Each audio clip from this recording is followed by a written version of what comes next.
their May.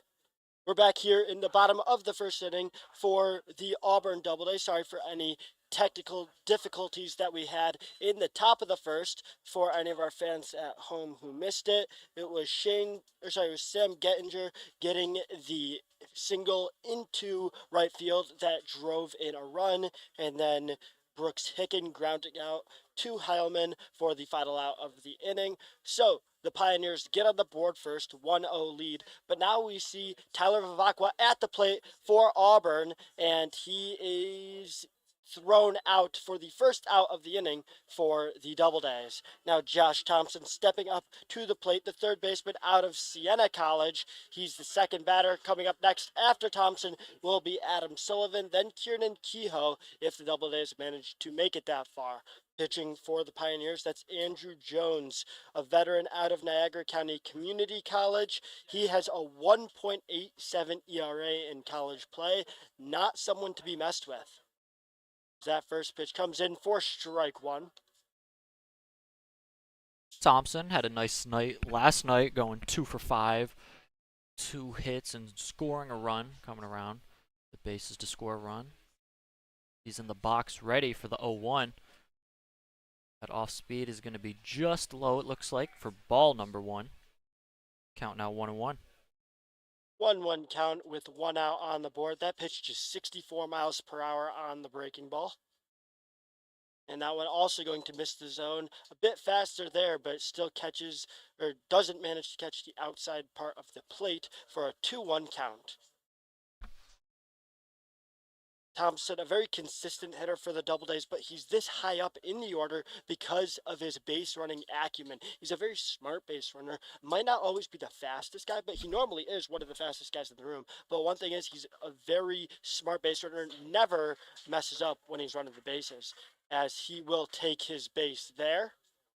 You mentioned his base running last game, just in fact last night had a stolen base against Newark, so could be potential him on the move tonight, or him on the move at this at bat.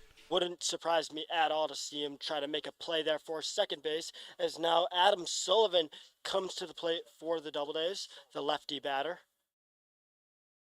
As that pitch is high for ball one. Not easy to throw high on Sullivan. He has a very large stature, someone that really impresses when he's there at the plate. And he impresses in the field. The shortstop this year, transitioning over from third base last year. That's now a 2-0 count. And the 6th consecutive ball thrown by Jones, as he's having a little trouble locating the strike zone here. Bottom of the first. After some early success there against Tyler Vivacqua, as that pitch will catch just barely the outer edge of the strike zone, so that's going to snap the ball streak for Jones. 2-1 count. Still a lot of looking strikes from both pitchers so far. Haven't seen a ton of whiffs, and that's Sullivan, or sorry, not Sullivan, that is Josh Thompson going. And Luke, you perfectly predicted it, making that play for second base, and comes out with the steal. Not even going to get a throw from Gramesti. Yeah, you had to feel at some point Josh Thompson was going to be on the move. Saw a good opportunity there and swept the bag with no throw easily. And there's the swing and the miss. That's a whiff on from Sullivan. A great pitch there from Jones. Full count now, 3-2. And now with Thompson's speed at second base, you got to think a single to the outfield. They're going to send Thompson for a chance to score. They certainly was. That one way inside, and Sullivan will take his base closer to hitting Sullivan than reaching the strike zone. And now runners on first and second, with Kieran Kehoe stepping to the plate for the Auburn Doubledays. Kehoe, someone who frequently gets on base, very high on base percentage player. Not the most power in his bat, but someone who spreads it around across the field. Went 1 for 5 last night with an RBI, coming to the plate with another chance to add to the RBI total of the season with Thompson on second base. We talk about RBIs. Adam Sullivan, who just reached first base, 6 runs batted in that first game at home for the Doubledays.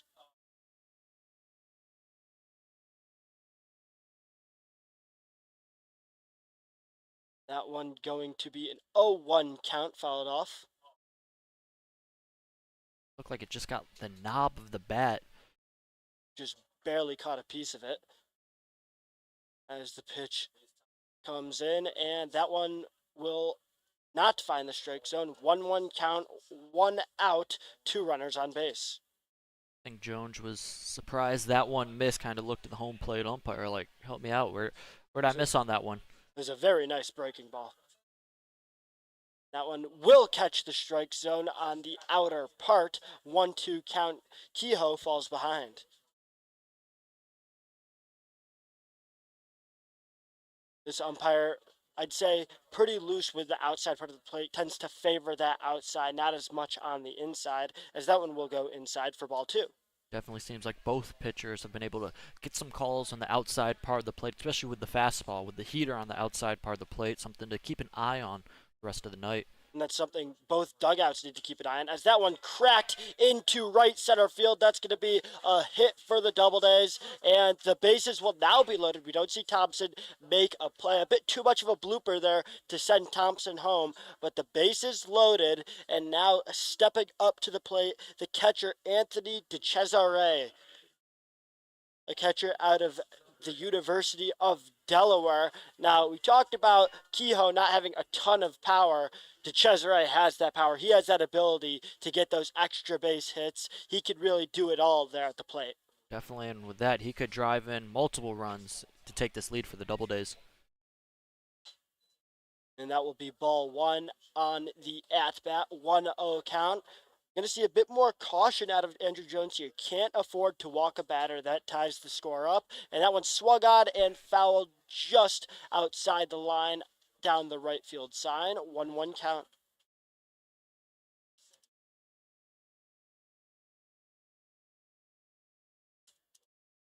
And the bases are loaded. We've seen the Doubledays do some damage here at home with bases loaded. That one swung on and fouled to the right side again into the grandstand. 1-2 count.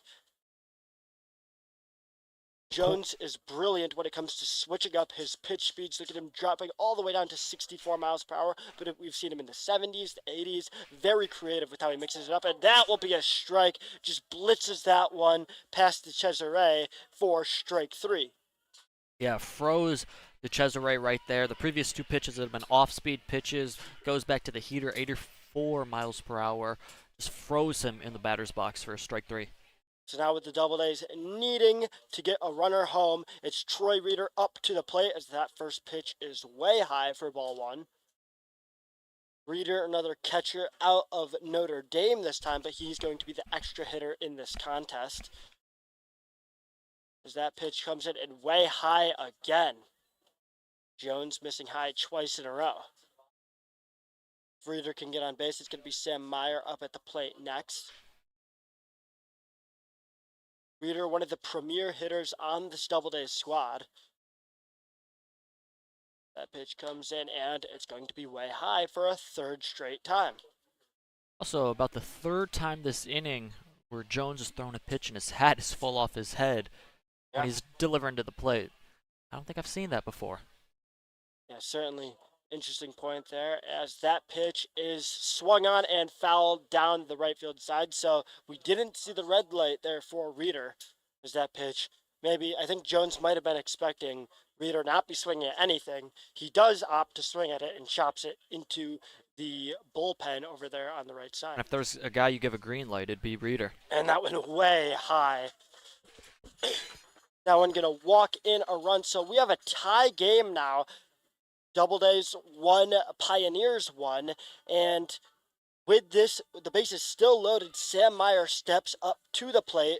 The center fielder out of St. Joseph's still has the potential to do a lot of damage here with the bases loaded. Good job by Reeder working a really good at-bat to tie this game. Yeah, very patient at-bat there as that one will be taken for strike 1. Meyer falls behind early in the count. Wouldn't surprise me to see Jones go to one of his off-speed pitches here. And he does. That's a 62 mile per hour breaking ball that is just low for ball 1. 1-1 count. 62 miles per hour. Vast difference than 84, Vastly 85. different. And that one will catch the strike zone 84-mile-per-hour fastball. So 2 looking strikes for Meyer in this at-bat. A very deep bag for Jones, and he throws it. That's going to be inside, high, and inside for ball 2. Now we've seen his 80-mile-per-hour pitches. We've seen his 60-mile-per-hour pitches. Wouldn't surprise me to see Jones dip a bit deeper into his bag, go to that 70-mile-per-hour breaking ball, and that would just way outside the fastball, not even close to the plate, and that is going to load up the count. We have a full count with 2 outs. Massive pitch here from Jones. Third 3-ball count this inning. See if the Doubledays take advantage. And that one swung on, and that's going to be a base hit into left field. 1 runner scores, 2 runners. Oh, that's going to be out for the 3rd out of the inning. So 2 runs score for the Doubledays. It's a 3-1 ball game. We'll be back in the top of the 2nd for more Auburn Doubledays baseball.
We're back here in the top of the 2nd inning where the Doubledays with their first lead of the game. They've kept a little streak going of starting strong in the first. Is that first pitch from Howman going to be fouled off by the batter?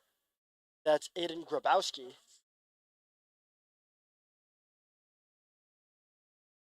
Grabowski, the shortstop out of Tiffin University. He has a tendency to drive runners in, multiple RBIs on the campaign. Good job by the Doubledays offense answering right back after the Pioneers grabbed the lead in the top half of the first, coming back and securing the lead in this bottom half.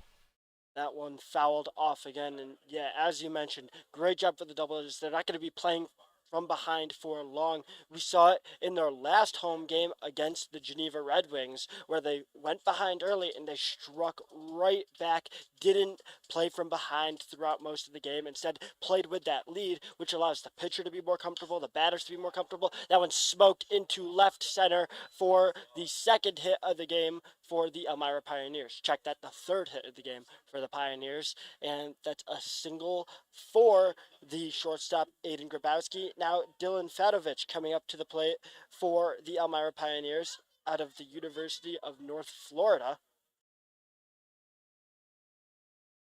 Both offenses have been active tonight on both sides. Certainly been a strong start. Doubledays don't necessarily have their ace out there, but Highland's still pretty high up in their pitching rotation. So would like to see another inning where he's able to get out of any trouble, similar to how he was. He did give up that 1 run, but was able to avoid any significant damage in that last inning. as that one will be catching the plate for strike one. 1-1 count. Another looking strike on the outside of the plate. We've seen a lot of those this game. I'm sure we'll see even more as this game progresses. And that one swung on and missed. It's one of the first whiffs forced this game by Heilman. 1-2 count. Fadovich falls behind. 30 pitches so far from the pitcher, Heilman. That one, a breaking ball that doesn't catch the plate, a little bit high for a 2-2 count. I like the breaking ball right there. Continue to Definitely mix a good it up. effort. You might see him go to it again, but wouldn't surprise me to see him go back to that fastball, which he does. That's right down the middle, fouled off down the left side. The first fouled ball this at bat. Still a 2-ball, 2 strike count. And that one will be hit. That's another hit into the shallow outfield. And the play there, the right fielder, Johnny DeCerbo, throwing it in, preventing Grabowski from making any play at third. Good job by DeCerbo getting that ball in quickly, like you mentioned, so Grabowski didn't. He couldn't even turn to think about third, got it in, but runners on first and second to start this inning. Elmira this game has done a good job of hitting into the gaps in the outfield, not hitting it right to one of the outfielders, but into right center and left center. That's where they've done a lot of their damage, as that one's way inside, and that will clip the batter that is Kosei Ogura from Japan, who is going to take his free base. So now the bases will be loaded early with no outs. This could get ugly as Manny Esley steps to the plate, the bottom of the Elmira Pioneers order. Oh, and the umpire will rule that it did not hit Ogura. Instead, it might have bounced a little bit, so it'll just be a 1-0 count. I personally definitely thought it hit Ogura, but Even Ogura thought that. yeah, everyone in this ballpark, I feel like, except the home plate umpire. As that pitch will come down, and Ogura going to make them regret it anyways, as that will score a run. That's going to be the first run of the inning scored for the Elmira Pioneers. That evens up the score, but the ground out. So now it's one runner on. So we got a runner on second in the top of the order coming back up for the Elmira Pioneers. Or sorry, no, now that's Manny Esley, the 10 hitter for the Elmira Pioneers out of the Community College of Baltimore County. That one, a breaking ball swung on and whiffed, 0-1 count. That's Heilman getting ahead early.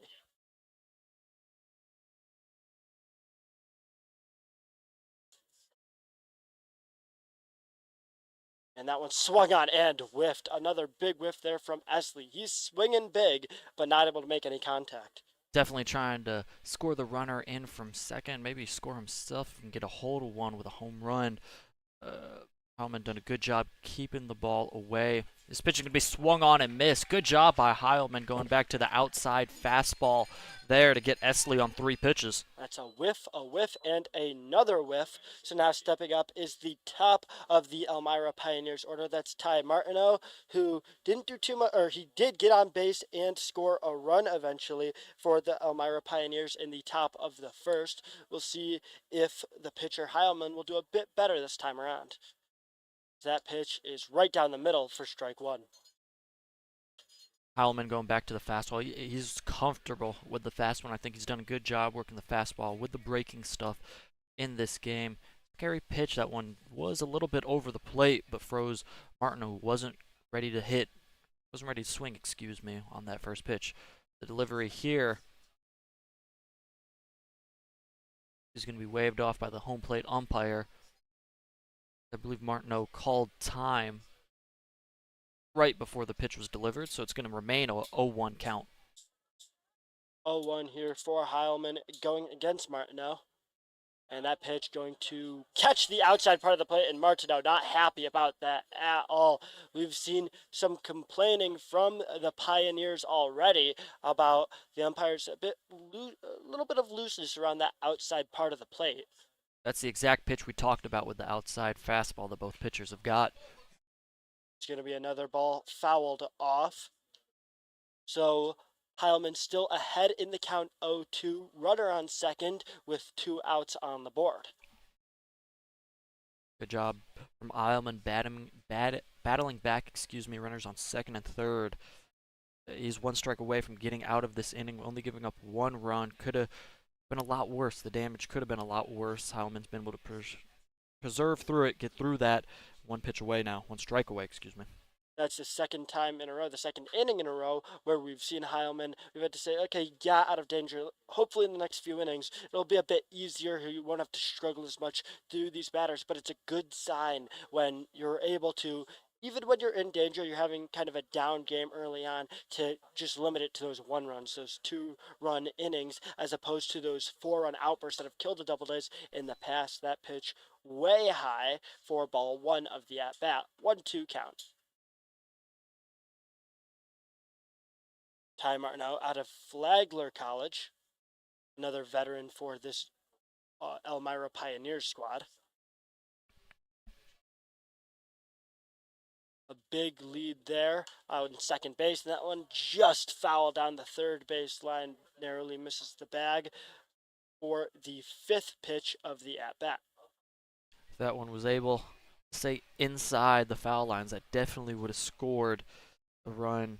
The Pioneers Doubledays catch a break right there as Heilman continues to try and get out of this top half of the second. Certainly, Fadovich, really big lead there off of second base. We see Heilman thinking about checking him. He's looking back there. Is that pitch going to be hit towards the shortstop? That's Sullivan making the throw over to first base for the easy out. Sullivan to Kehoe to end the inning. Heilman escapes with just 1 run given up, but it's a tie game again. Doubledays 2, Pioneers 2, as we head to the bottom of the second inning.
We're back here in the bottom of the second inning in this matchup between the Doubledays and the Pioneers. It's a 2-2 ball game with Parker Schwake stepping up to the plate for Auburn.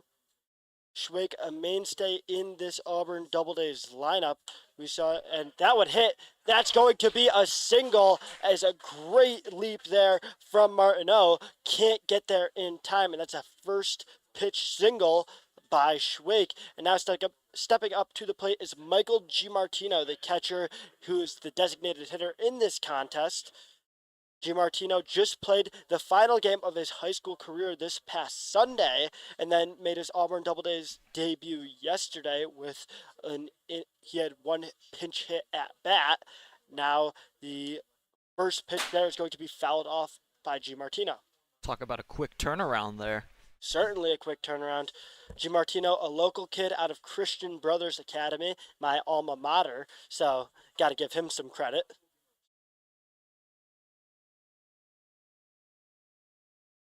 brothers fell in the sectional championship game on Sunday, which is why Gianmartino able to make his Doubledays debut yesterday, and he's going to be a mainstay in this Doubledays lineup. A very solid hitter when he's there behind the plate as the catcher. He has an arm that's able to really power down some guys. He mows down runners trying to take second with impunity.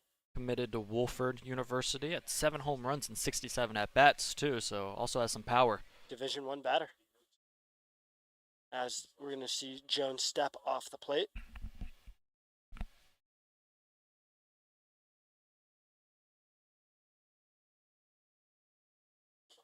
And that one is going to also miss the strike zone. So 1-2 count, that's that 64-mile-per-hour breaking ball that we've seen Jones consistently throw that pitch, missing the strike zone. So that's his effort to try to get the batter to swing and miss. As the pitch comes in, and there it is, the swing and the miss. Gianmartino not happy with the miss there. That's a K for Andrew Jones. Now the final batter in the Doubledays order, stepping up to the plate, Gianni DeCerbo. DeCerbo, the righty batter out of Hamilton College.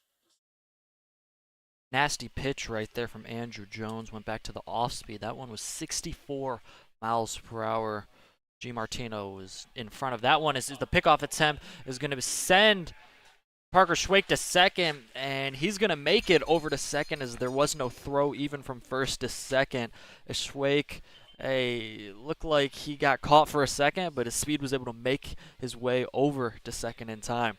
It's rare to see a play where the pickoff does work. It was the right move to do the pickoff, but then just not even a throw there from the first baseman in Gettinger. A good job by Schwake there. He was committed. As soon as that foot was gone up, he was going to second. Even with the pickoff attempt, he didn't hesitate, caused the first baseman, Gettinger, to be late with no throw. That one swung on and whiffed there.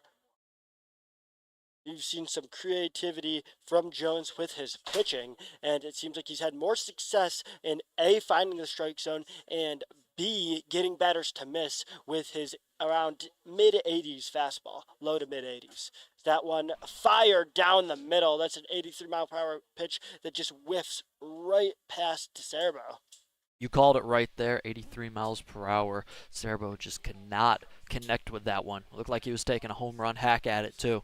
He really wanted that one to go far. That's his bread and butter there. That's Jones. What he does well is that one's fouled off the right side. Jones still ahead in the count 1-2, 1 balls, 2 strikes.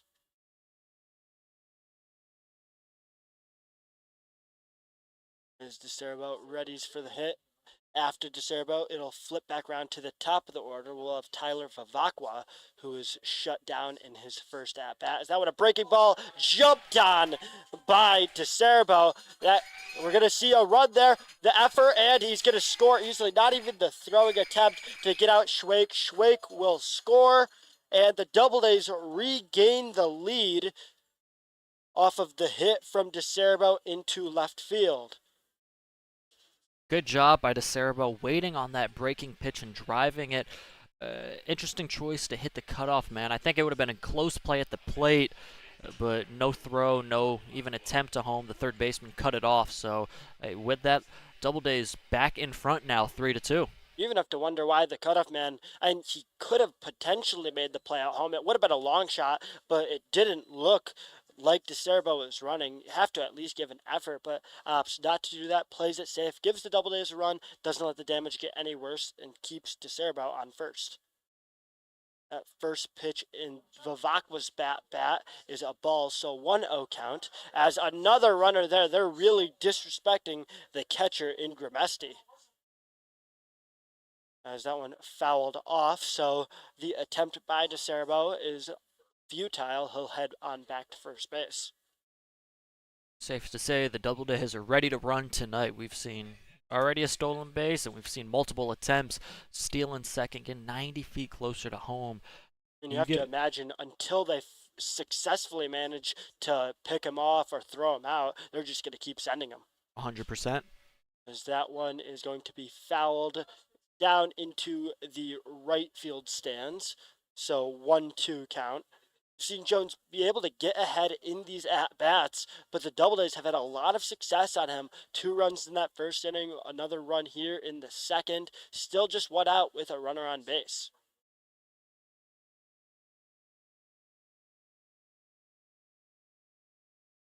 In the first inning, it was Vivacqua who grounded out to second base, and it looks like that's a strikeout there. So Vivacqua gets out for the second time in his 2 at-bats.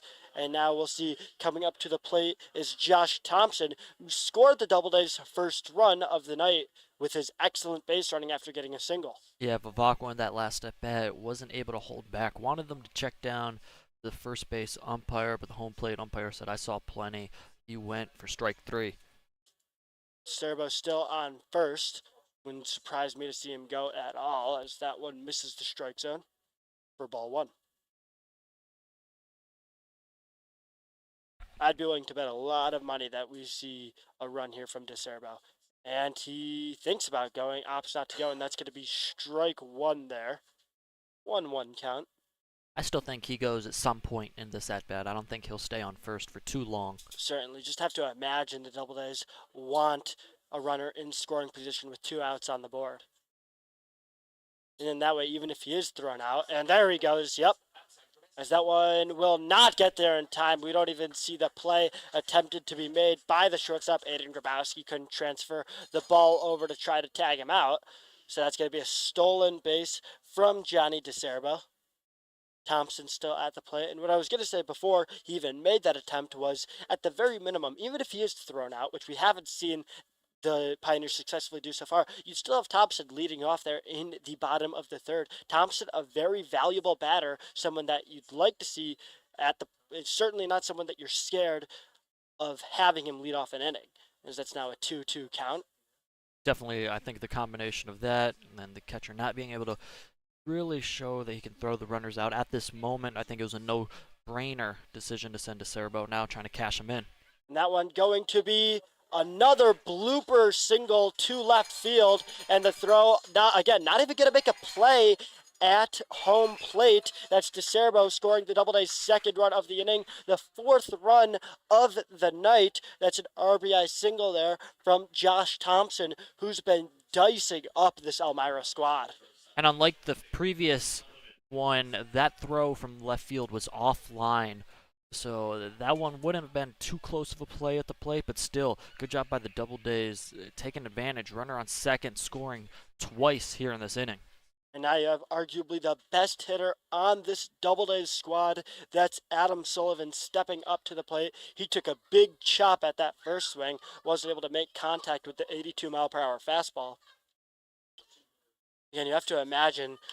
Oh, I was going to say you have to imagine he goes back to the fastball, and he does. That one's going to fall fair. It bounces just before the center fielder in Ogura is able to glove it. So that's a single for Adam Sullivan. 2 straight fastballs down the middle for Jones, and Sullivan connects on the second one. Now Kieran Kehoe stepping up to the plate with 2 runners on base.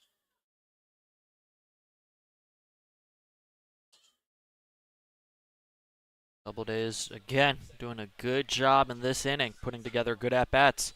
That one barely fouled off. It was so close that the third baseman in Esley still made a diving effort at it, but to no avail. 0-1 count.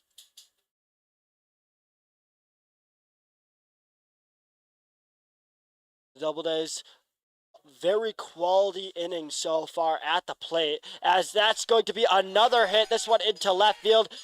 Again, no play at the plate. They're just going to prevent the runners from advancing even further.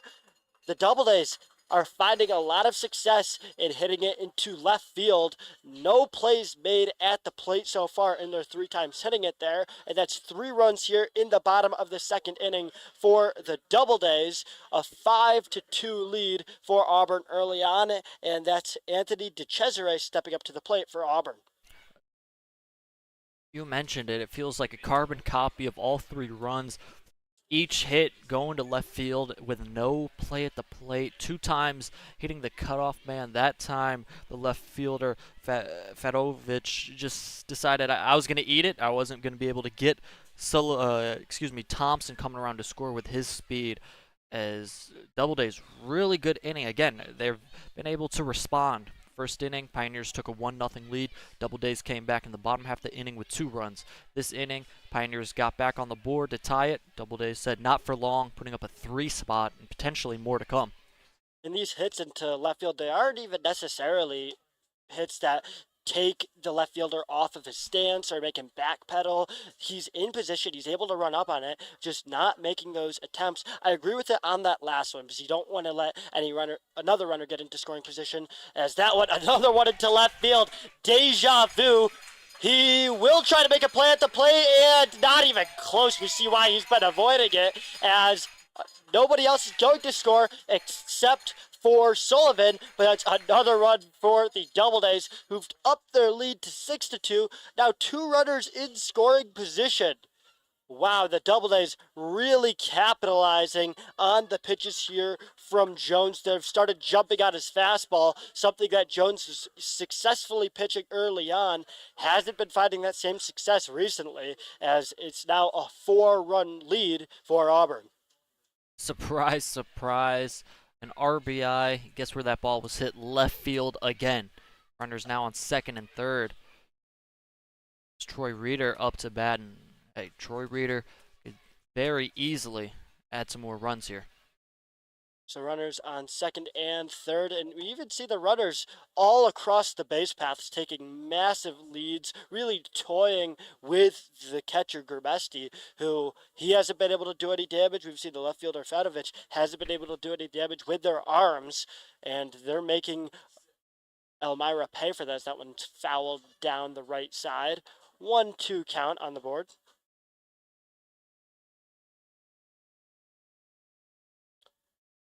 Reeder up to plate. That's Troy Reeder, the extra hitter out of Notre Dame. Is that one going to be way high and outside for ball 2? So 2 balls, 2 strikes, 2 outs, and 4 runs scored for the Doubledays this inning. It would be catastrophic to have another hit here if you're Elmira, as that one will be strike 3. A great pitch there from from Jones to catch Reeder off guard for the final out of the inning. So Jones stems the bleeding there, doesn't let it get any worse, but the damage has already been done. 6-2 ball game. We'll be back for more Auburn Doubledays baseball in the top of the 3rd inning.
We're back here in the top of the 3rd inning as the Doubledays have taken a massive lead against the Pioneers. It's a 6-2 lead. And now stepping up to the plate is Cooper Smith at his 2nd time around. Hasn't been the most successful of days for the pitcher Brennan Heilman, but he hasn't needed to be amazing. He's just needed to be solid because the Auburn Doubledays have been feasting at the plate. Picking up right where they finished the game against Newark last night. I mentioned early in the broadcast, scored in the last 3 innings, scored in now 5 consecutive innings. That one hit into right field for the easy out. That's Gianni DeCerbo making the simple play. DeCerbo terrorized the Pioneers with his base running last inning. And at the plate, he also forced a very nice walk. So DeCerbo making his impact felt in every aspect of this game. Now up at bat it is TJ Grimesti, the catcher who Auburn toyed with a lot last inning. That one high and inside for ball one.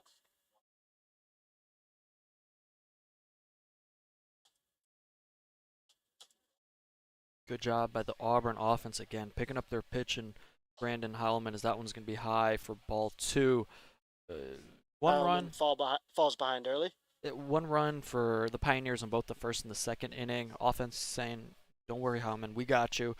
Gives him this lead. You got to feel like a little pressure's off his back pitching here. Certainly is. That's another deep fly ball, and it is another out by DeCerbo. DeCerbo tracking down these deep fly balls with ease. And now the extra hitter stepping up to the plate, Shane Starr.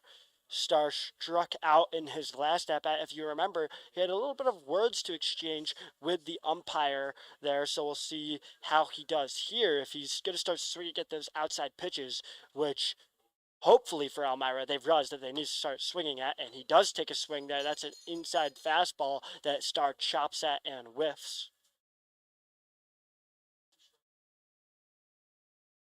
Oh man, opportunity to go 1-2-3 here for a quick third.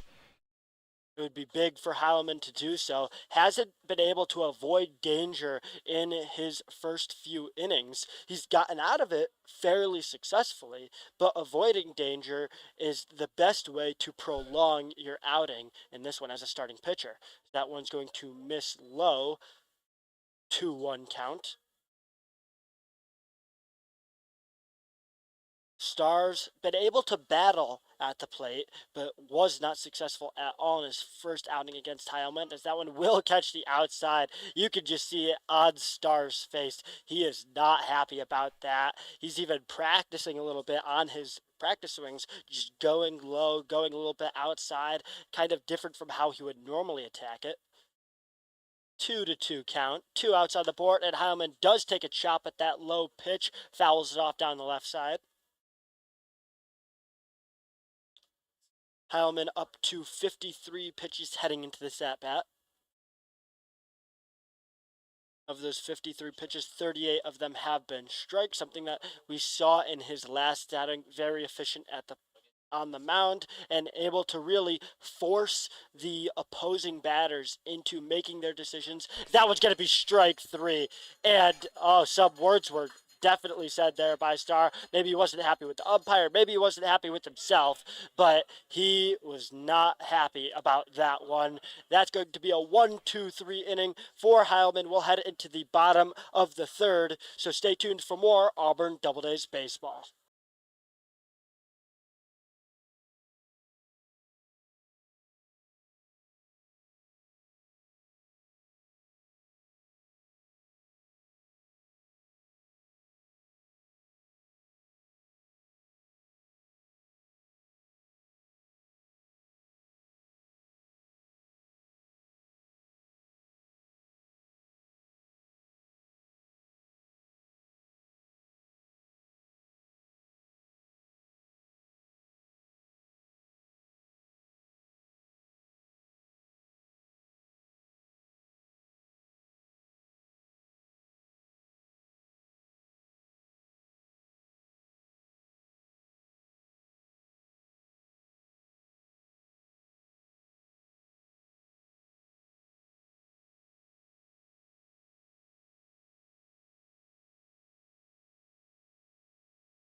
It's the third inning, and the Doubledays have the lead with the chance to do more. They've already forced a pitching change for the Elmira Pioneers. It's now going to be Casey Julikowski on the mound for Elmira, a freshman out of Centralia College. And, you know, Elmira had a long drive here. It was about an hour and a half. He had a bit of a longer trip. That's Julikowski out of Oregon. So, across the country for this game, as that first pitch is going to be a strike. It's an 0-1 count. Oregon, interesting. You ever been to Oregon, Ryan? What's that? You ever been to Oregon? I have not actually. I haven't even been west of probably the Mississippi River, so have stayed on this side of the country fairly safely. That's fair. I have a friend who went to Oregon. Really? He said it was nice. I've never He likes it been. there. I It think seems like it'd be a very nice, like a very scenic place, you know? 100%. A lot of trees and woods for some reason. That's what comes to mind when I Yeah, think there's a lot of Oregon. that here at Auburn too. So, you know, if you want to see some nice nature, come out here to beautiful, pristine Auburn, New York. 100%. It's now a 1-2 count for Meyer.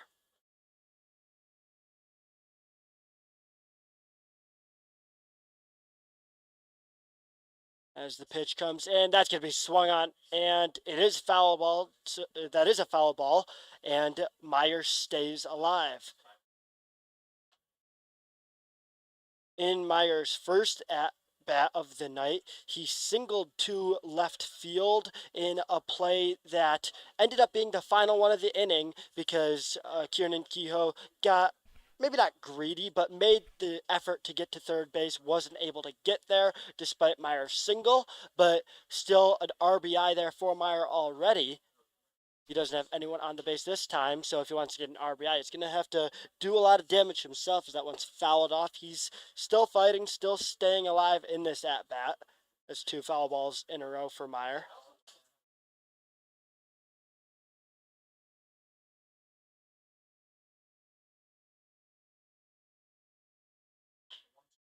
That one hit. That's going to be into left field, and the left fielder there, that's Fedovich, able to make the play after a rough inning for Fedovich last time around, bounces back, catches the easy fly ball, and now stepping up to the plate is Parker Schwake out of Youngstown State. He kicked off the second inning, now the second batter here in the third. Had a hit in that second inning leading off. Get a get this offense moving here. Bottom of the third. First pitch is going to be outside for a ball. It's a 1-0 count to Schwake with 1 out on the board. That was that pitch eking into the 70s, and that one a breaking ball that will catch the plate. Or sorry, it will not catch the plate, so it's a 2-0 count. Good pitch from Julikowski there, just a little bit too inside against Schwake. Certainly. Schwake up in the count, and that one fouled off to the right side. 2-1 count. That pitch 82 miles per hour. So we haven't really seen Elmira put in their heaters in this outing. They've mostly just thrown guys who get into the mid 80s, which is certainly commendable. But we've seen Auburn already have pitchers out there like Heilman Heilman, who can easily hit 88, 89 miles per hour. Definitely. There's 2 balls and 2 strikes on the board. another strike, another fastball, 83 miles per hour on the outside part of the plate, called for a strike, evening the count there. And that one will be outside to load up the count. It's a full count, 3-2. That pitch 74 miles per hour. Really trying to get Schwake to bite on those breaking balls, those off-speed pitches. That one comes in, and he does get Schwake to bite. That's a swing and a miss for strike 3. That's the second out of the inning. And now Michael Gimartino steps up to the plate. He struck out in his first at-bat. Wasn't too happy after it. We'll see if he could bounce back in this one. Gimartino, a very emotional batter, wears his heart on his sleeves. We'll see what he's able to do here against a brand new pitcher as he swings and misses there. So Gimartino falling behind a little bit early. Next up would be Gianni DeCerbo, who did a lot of damage at the plate and on the bases in his first time up. DiMartino down 0-2. He's taken two massive chops at the throws. With an 0-2 count, that's the pitch coming in and does not catch the plate, a bit too high on the pitch there from Julikowski. Julikowski, a very quality outing so far. Two batters faced, two outs forced as that one fouled off for the third strike of the inning. That's Gianmartino staying alive.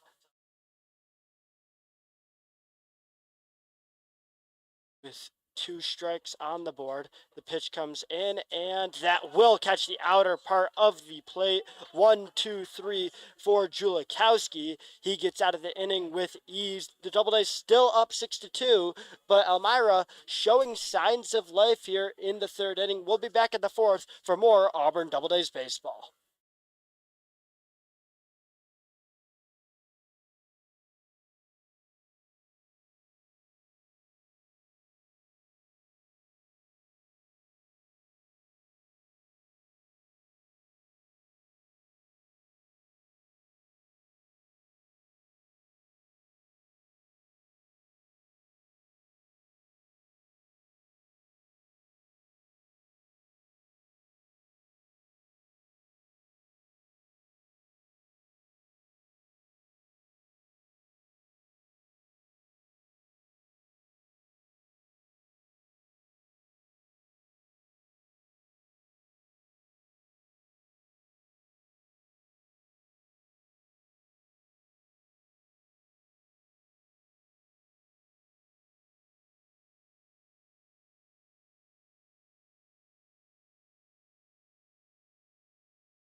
Sam Gettinger coming up to the plate as the Elmira Pioneers will kick off the top of the fourth inning. We just had the kids run the bases, some taking longer than others. Luke, do you think there's a chance any of those kids turn into future Auburn Doubledays players?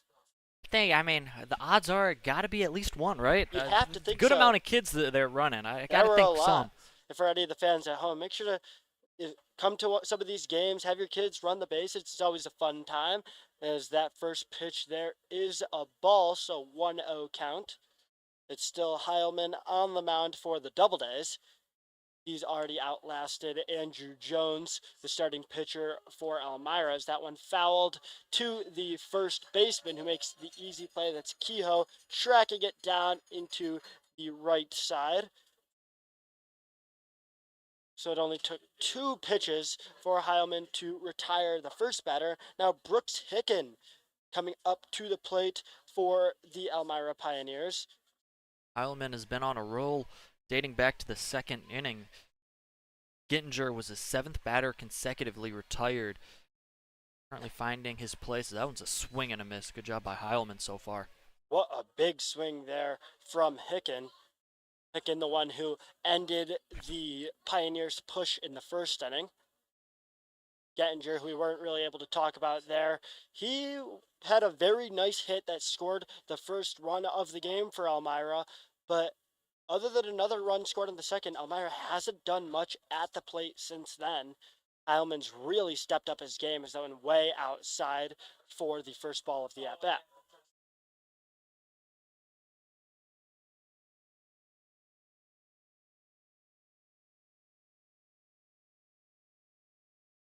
1-2 count. That one way outside again for ball two. So the count evens up at 2 balls, 2 strikes, 1 out on the board. No base runners here for the Elmira Pioneers. Brooks Hicken, the designated hitter out of the Florida State College of Jacksonville. He's going to get that one just barely past the glove of Heilman. That's a single into center field. For the first hit in a while for this Pioneers team, Elmira started showing some signs of life there in the bottom of the third inning with a spirited defensive effort. Now on offense, starting to look alive again after they kind of didn't look alive in those last few innings. Yeah, the Pioneers hoping that Hickens' hit was just like inches away from Heilman right there on the mound. Hopefully that for them can spark something. Heilman, the Doubledays, trying to say, hey, no, that's just a one-time thing here. A potential ground ball can get him out of the inning with a double play. That one off the mark for ball one, 1-0 count. Aiden Grabowski at the plate for the Pioneers out of Tiffin University.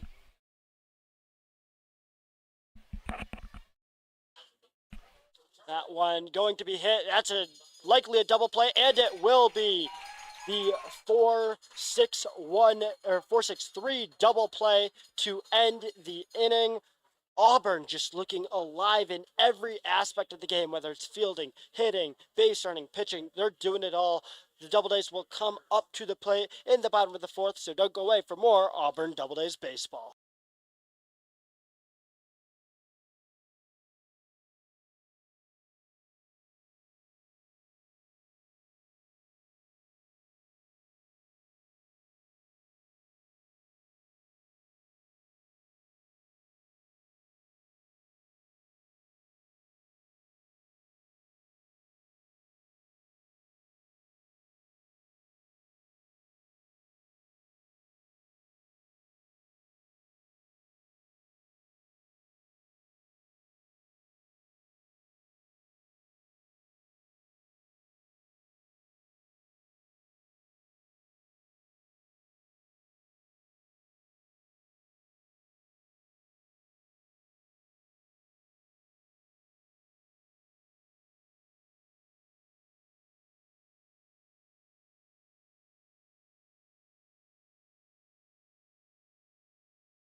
We're back here in the bottom of the fourth innings. The Auburn Doubleday sport a 4-run lead. They put down Elmira pretty easily there in the top of the fourth with a double play capping things off. Now it's the batter Gianni DeCerbo up to bat for Auburn, and that first pitch is going to be grounded to the third baseman, who throws it on over to Sam Gettinger for the first out of the inning. A good play there from Manny Esley, showing off his power in his arm to get that one pitch, one out play. You got to think for Julikowski and the Pioneers, that's exactly what they need to get back in this game. Just kind of efficient, hitting the Doubledays to ground into outs, not have long at bats for the Doubledays. They want to work long at bat, good at bats. Pioneers, they'll take the one pitch, one out type of at bats. Julikowski, 4 batters faced, 4 batters retired so far as the top of the Doubledays order comes up. That's Tyler Vivacqua leading things off, and he is now 1-0 in the count, 1 out on the board. That one also going to be outside for ball 2. Next few batters, Josh Thompson, who terrorized Elmira his last time up. Adam Sullivan, one of the best hitters in the Doubledays lineup. So you have to imagine Julikowski really wants to get out of this with no blood drawn. But a 3-0 count here, we could be looking at a runner on base for the strongest part of the Doubledays lineup coming up. One thing about Vivacqua, he has a good eye in 5 at-bats last night. 5 plate appearances, had 4 walks. certainly not afraid to just take those strikes when he needs to and let the balls come racking in. That's a looking strike there. Vivakwa used to it at Liverpool, but he'd be intentionally walked a lot in high school ball. He's certainly used to having to take bad pitches from guys who just wouldn't want to give him the ball over the plate as he fouls that one off. Julikowski battled back for a full count. 3 balls, 2 strikes. Julikowski gets a swing, and Vivakwa lands it just barely fair. That's going to be a double for Vivakwa, standing up, not even having to slide down the left field line. A deep hit there from Vivakwa puts a runner in scoring position as it's Josh Thompson stepping up to the plate. Yeah, for Vivakwa, there was no doubt that he was going to end up on second. The doubt was whether or not that ball was going to stay fair or not. Stays inside the line out there down the left field line. Vivakwa with his speed, no doubt about it. Stand up second. Didn't even need a throw. Just hit the cutoff man. As Vivakwa has a stand up double now. Runner in scoring position for the Doubledays. Trying to continue to add to this lead. Vivakwa was 0-2 prior to that point. A big play there from him. Josh Thompson with an RBI single in his last at-bat. His first time around he walked, so he's 1 for 1 on the night. Also has multiple stolen bases, so you'd have to imagine Elmira really doesn't want to see him reach first. As it's a 1-0 count, Vivakwa taking a fairly confident lead off of second. That pitch looks like an attempted bunt there from Thompson. That'll be strike 1 of the at-bat. 1 ball, 1 strike. I think he was going to get the bunt down. He saw Esley playing a little bit back, wanted to take advantage of that. Wasn't able to make contact. I assume he's going to go back to swinging here. That was going to be his one time to catch him off guard. Yeah, Esley's a bit further up now. And does opt to go for the full swing, but that's going to be fouled down the left field line. 1-2 count. Thompson falls behind. Waited on that pitch and was going to go to the opposite way. Just past the foul line for a foul ball. Now count 1-2. See if Thompson deliver here and try and get a ball into play. Julikowski has been very successful when pitching with the advantage, and he forces a grounder there. That's going to be an easy 4-3 putout, as that's now the second out of the inning. However, it does advance Tyler Vivakwa over to third base, so it makes it all the more easier if Kehoe's able to put this one in play for the Doubledays to potentially extend their lead even further. And it's Adam Sullivan up to the plate. Nobody the Doubledays would rather have batting more than Sullivan in this position. 100%. Sullivan is the man you want with runners in scoring position. And he'll take that first one for a strike. 0-1 count. So I had just mentioned Julikowski does good with the lead early on in counts. We'll see if that trend continues to stay true. That one not even close to the plate, way outside for ball 1. And one thing the Josh Thompson ground out to second does that moves Vivakwa over to third, it means if there's a wild pitch or a pass ball, Vivakwa is 90 feet closer. He can score from third, especially with his speed, so Julikowski has to be careful with his pitches. One credit I'll give to the catcher Ingram Esty. I've harped on his ability to throw out runners throughout this game, but something he hasn't done all game is made any errors when it comes to his fielding. He's been spot on for his pitchers, as that one going to be fouled off down the left side. 2-2 count. So, I mean, you at least have to look at Julikowski giving a lot of credit to Grumesti in not letting anything get past, and the Doubledays really can't be looking for that too much, as that's a deep shot there, but it's going to be right into the glove of left fielder Fedovich for the final out of the inning. We'll head into the 5th as the Doubledays still have their 4-run lead. Don't go away.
We're back in the top of the fifth inning with the Elmira Pioneers at the plate. It's going to be Dylan Fadovich who just caught the fly ball to end the fourth inning. He's up in the batter's box for the top of the fifth, still going against Brendan Heilman. He has shown the Doubledays no reason to pull him.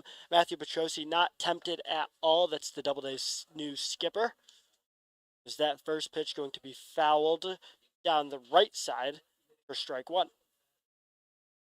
Yeah, after 2 runs in the first 2 innings, Hilliman has really settled down, and he's pitched really well these past 3 innings, continuing to look to make it the case here in the fifth.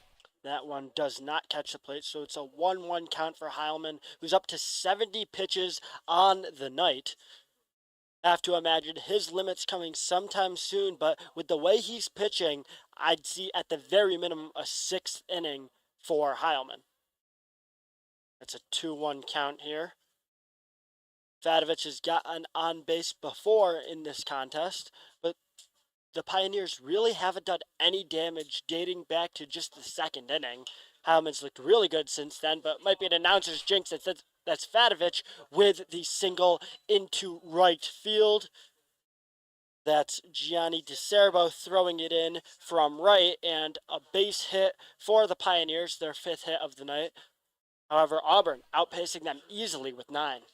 Yeah, good job by DeCerbo. For half a second, it looked like he was going to try and make a play on that ball, but that ball was falling quickly, so he said, let me play it on a hop. We have a lead. No reason to make this single turn into a double or have him stretch it out, so good job. The first pitch of Kosei Ogura's at-bat is a strike right down the middle for strike one. Ogura out of Yokohama, Kanagawa, Japan. He's a freshman. He'll be attending Coppin State University. He blasts that one into deep left. That one's going to bounce off the wall. That's going to be a run scored for the Pioneers. Doesn't even make the play there at home. A good job by Sullivan to be smart with it. Doesn't try to throw it in even further. And the damage, just 1 run for the Elmira Pioneers. A 6-3 ball game. Elmira's first run since the second inning. Ball was absolutely blasted by Ogura in the left center gap right there. There was no doubt about it. As Fadovich was going to come around from first, no throw like you mentioned. Easy RBI. The Pioneers are back on the board. Very easy. That's a run batted in for Ogura, and now it's Manny Esley, the bottom of the Pioneers lineup, coming up to the plate. The third baseman, who's impressed with his fielding so far this game, hasn't done a ton at the plate. It's a 1-1 count already. That one doesn't catch the plate, so ball 2. Fairly even so far. Heilman, despite giving up 3 runs this game, has still done a commendable job, and we'll see if he's able to stifle any damage again, as that's a big swing and a big miss for strike 2.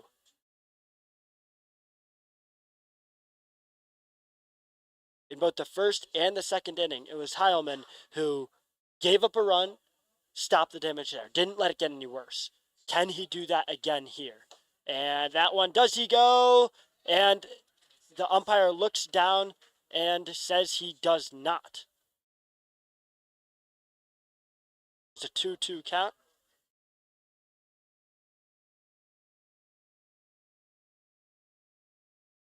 The field umpire judging that it was not a full swing from Esley. He did not get all the way around, and that one swung on and fouled off, so Esley fighting to stay alive. Luke, how did that look to you? Do you think he got all the way around there? Because it was certainly close. It was right on the edge. You know, I think he might have went a little bit around. I think part of it was the umpire at second base instead of first base. Yeah. Maybe not the best view. Maybe if it was at first base, a little clearer. But either way, I mean, 50-50 call. See if Heilman can get him out here. Yeah, that was a coin flip decision from the umpire. That one bit high on the breaking ball. Full count for Heilman against Esley. It's all loaded up. Heilman's pitch count getting higher and higher by the inning by the batter. And that one comes in, fouled off again. That's the 7th pitch of the at-bat. We're going to see pitch number 8 coming up next. I think this is a big pitch and a big at bat in this game. Pioneers trying to either score a run or get another runner on base. Heilman trying to limit the damage here. This is a very pivotal part and pivotal top half of the inning, I believe. You have to remember, if Esley's able to get on base, that's going to be the top of the Pioneers order coming up after him. Martineau, Smith, Grimesti, guys who can all get the ball in play, have shown that they have the power in their bats to do plenty of damage with 2 runners on base. So now the 9th pitch of this at-bat coming up, Heilman certainly wants to get out of this one with at least 1 more out on the board. And that one swung on and fouled off again. Both the pitcher and the batter really struggling to stay alive, win this at-bat. Heilman reaching 86 miles per hour on that pitch. Great job by Manny Esley here, making Heilman work, and for Heilman, got to give him credit sticking with it. Let's see which man is able to win this battle. That one swung on, and it will be in play. Flew out to the right fielder in DeCerbo, and DeCerbo's arm really keeping these base runners honest for Elmira. We saw Ogura think about going, but he just looks over there and right and knows that DeCerbo certainly has the arm power to throw him out. Now it's Ty Martineau stepping up to bat for the Pioneers. 2 outs now, but still a runner in scoring position, so the Doubledays have to be careful in how they approach this.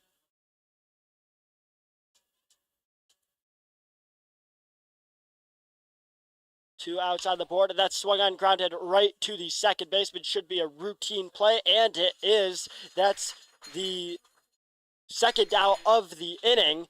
So now with 2 outs, we see Cooper Smith coming up to bat for the Pioneers, the right fielder out of Tufts University. And talk about veteran leadership. When you have someone on third, no one you really'd rather have at the plate than a guy who's been on your squad for 4 years, who you know that you can count on in those big moments. We saw him start off at the bottom of the order for the Pioneers early on in his career, and he's worked his way all the way up to the top of this order. Heilman going with the breaking ball there. I thought that was a good pitch. Little high. Hey, if he's able to get out of this inning, we talked about him getting out of trouble throughout this game. He's only able to limit it to 1 for the Pioneers. That would be a huge win. That would be an absolutely huge win. And now with the count at 2-0, it's still Smith in the batter's box. The righty going against the righty as Heilman waves off the first few suggestions from the catcher in DeCesare. That pitch 87 miles per hour.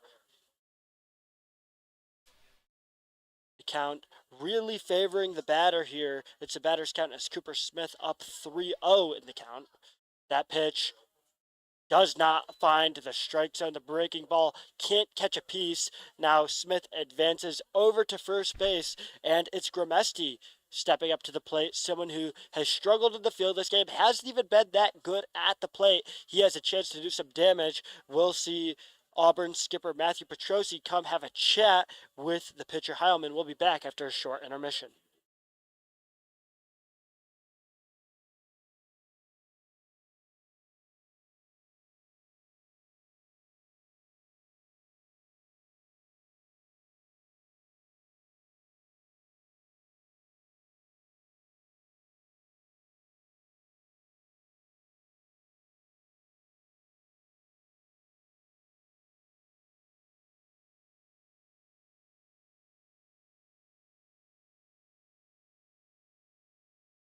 Heilman will stay in the game, looking to get his win opportunity. Doesn't count as a win if he is pulled there, so he'll stay in. Wouldn't even surprise me to see him stay that 6th inning. He's done a good job. Might have just been a quick pep talk from Petrosi. However, we could also see a new pitcher in the next inning. That one hit deep into right field. That one going to be foul, way foul. Looked like DeCerbo originally thought he was going to have a chance to make a play there, but even Manute Bull wouldn't be able to catch that one.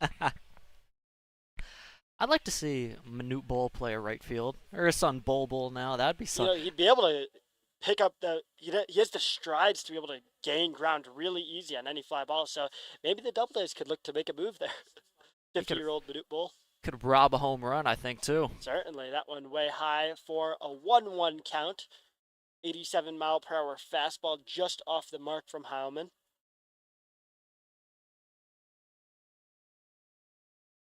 1 ball, 1 strike.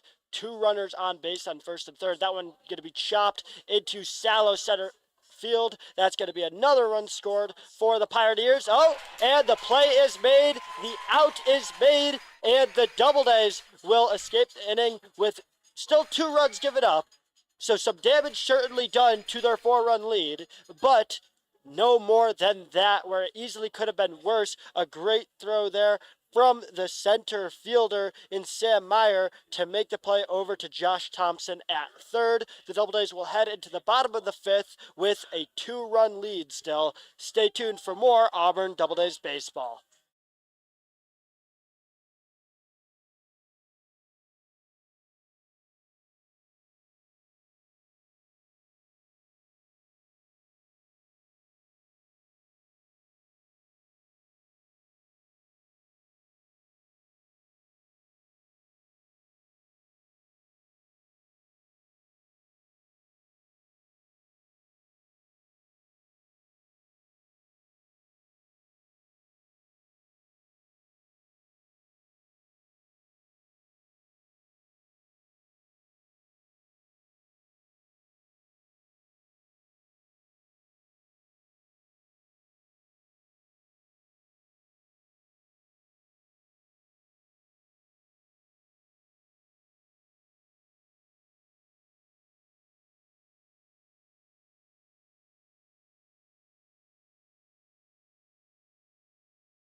We're back for the bottom of the 5th inning, and it's Kiernan Kehoe stepping up to the plate. The Doubledays lead cut into a bit in the top half of that inning, but just 2 runs for the Pioneers. Is that pitch going to find the strike zone for strike 1? Another brilliant display from Heilman in getting out of the inning, even though he relied a bit more on fielding in that one. However, the damage could have been a lot worse. It's a 1-1 count for Kehoe. The Doubledays bats have been fairly quiet after that early outburst. 6 runs in the first 2 innings, but 0 runs in the 2 since then. Ever since Julikowski's come up, they've been able to retire the Doubledays with ease, as that's a 6-3 putout there.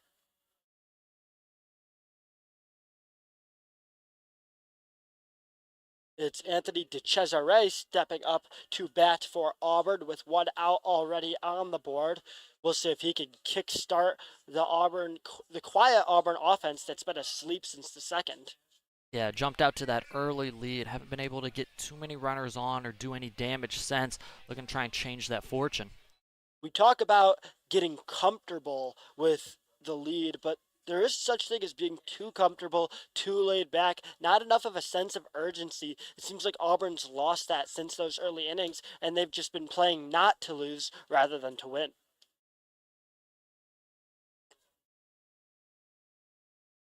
Would be big for Auburn to pick up a win here. This is the team that knocked them out in the playoffs last season. That's a deep hit, and that gets just past the glove of the shortstop Grabowski. That's a base hit there for for DeCesare, and now Troy Reeder stepping up to the plate. That's the 10th hit of the night for the Doubledays, and Reeder has the chance to add on to that damage. Now, Luke, do you send DeCesare here with how well the Doubledays have done running the bases, even though he's not the fastest guy on the team? I think you got to see what the count is. I think if you get in hitters count, I think you should. I think you send them. I think there's certainly the argument at the very least to be made. Okay. That's going to be a stat correction, error instead of a hit, so the error is going to be credited to Grabowski. Unfortunate for him, that was It was a tough play. tough play, a rocket off of the bat. So tough play. Unfortunate for him, but for the the Doubledays runner on first here, chance to do some damage. It's not an error that you would necessarily take away from his performance on the day. He's had a solid night there at short as Reeder gets ahead in the count early on 3-0. Gotta imagine he has pretty much the red light here, not swinging at anything. And he does swing and he does connect. That's going to be hit into shallow left where the Doubledays have done all of their damage today. Runners on first and second now with one out. There's a batter that's going to get a green light on 3-0. It's got to be Troy Reeder. He comes through there. Really nice hit, advances the runner to second. Now you got first and second, only one out in this inning. Prime opportunity to get some of that lead back, continue to add more runs here in this game for the Doubledays. The Doubledays have seemed to really be pulling a lot of their hits, haven't really been going to opposite field much in this contest. They've been jumping on it. As that's Sam Meyer hitting it to the shortstop, and that is not going to be a double play. It's safe at first, so we see Reeder thrown out at second. That's a fielder's choice. Looked like it could have been a double play to end the inning, but Meyer stays alive, and now Parker Schwake steps up to the plate with runners on first and third. Schwake has been alive in this game at the plate. He's done some damage already. Can he do more? 10 hits for the Doubledays on the night. Schwake accounts for a few of those.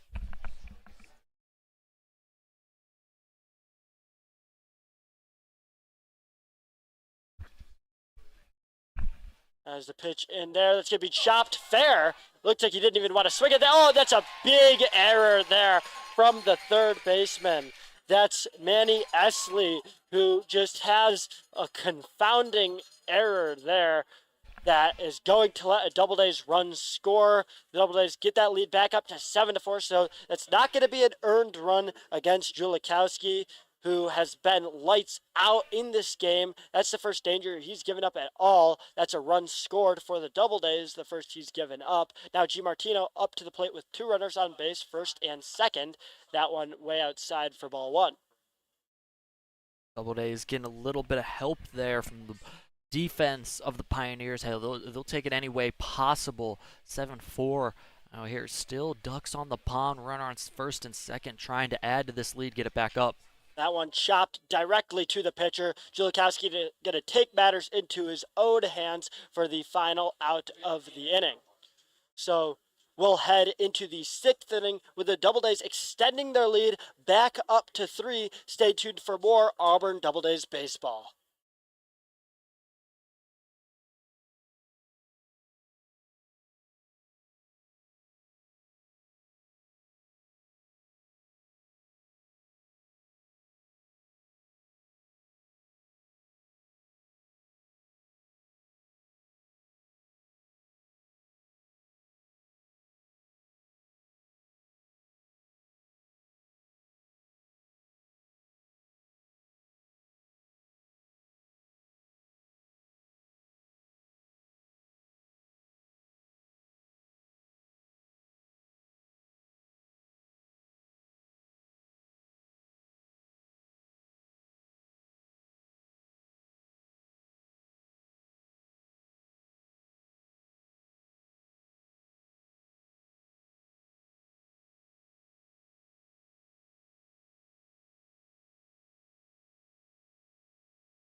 We're back here in the top of the sixth. The Doubledays lead up to 7-4, and now it's Shane Starr at the plate.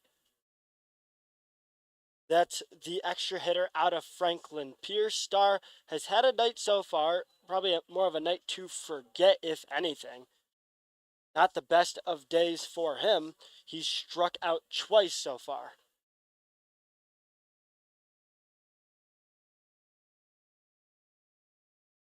The pitch comes in 1-0 count, and that's going to be chopped directly to the second baseman for out number 1 of the inning.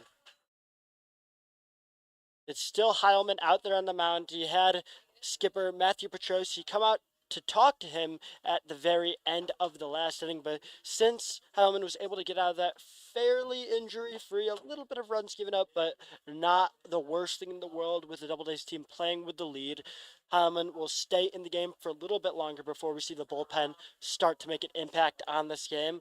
Now it's Sam Gettinger, who has gone 1 for 2 in this game so far. He had a 1 RBI single there in the first inning.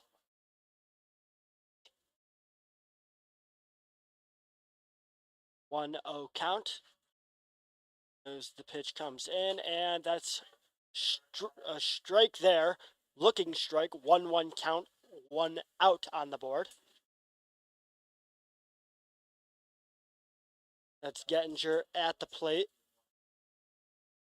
Heilman's pitch is he's not going to go, so it's a 2-1 count. 2-1 count here. 1 out is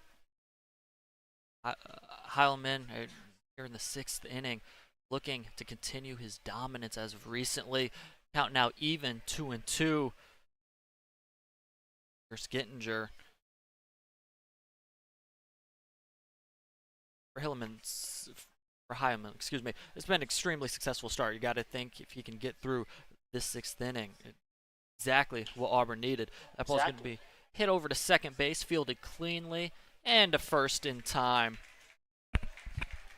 That's going to be the 2nd out of the inning here. Second 4-3 putout. We've seen the second baseman, Tyler Vivacqua, getting in a lot of these plays. The ball's been coming to him, and he's been stepping up. Some action over there at second base as Brooks Hicken is going to come to the plate. He's 1 for 2 with a single back in the 4th inning.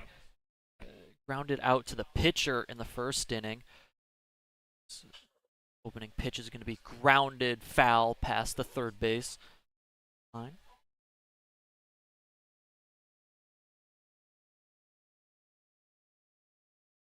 Taken out of Florida State, not quite the Florida State College of Jacksonville, but still a pretty quality school to be getting your baseball play at. Florida State of Jacksonville. I wonder what their mascot is, not the Seminole. So maybe they just copied the Jaguars and they have a Jaguar there. That'd be pretty solid. That one's flown out to center field. Going to be caught for the 1-2-3 inning as Auburn continues to have a 7-4 lead here as we'll go to the bottom of the 6th inning.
back here at Falcon Park.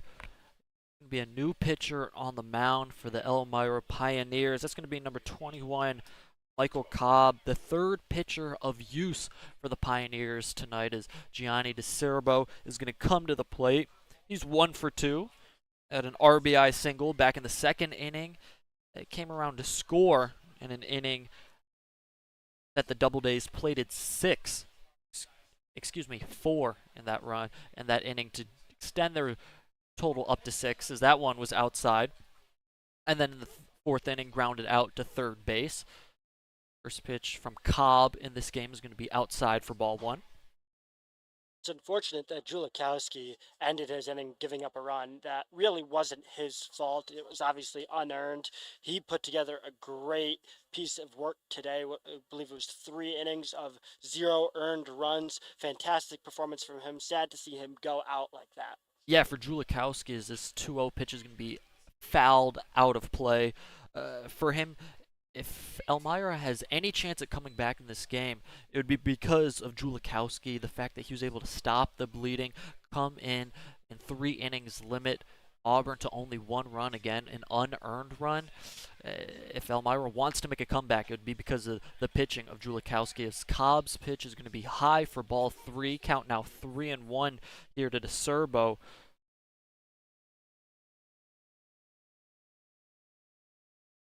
As Auburn continuing just to look to build this lead here, up 7-4. The 3-1 pitch swung on and missed.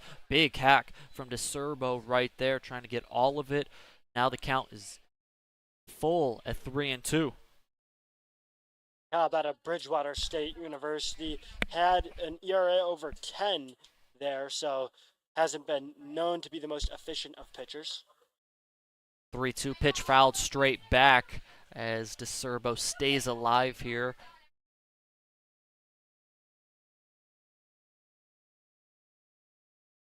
Cobb readies on the mound, trying to get the first batter of the inning. DeCerbo and the Doubledays trying to get a runner on to start this inning. 3-2.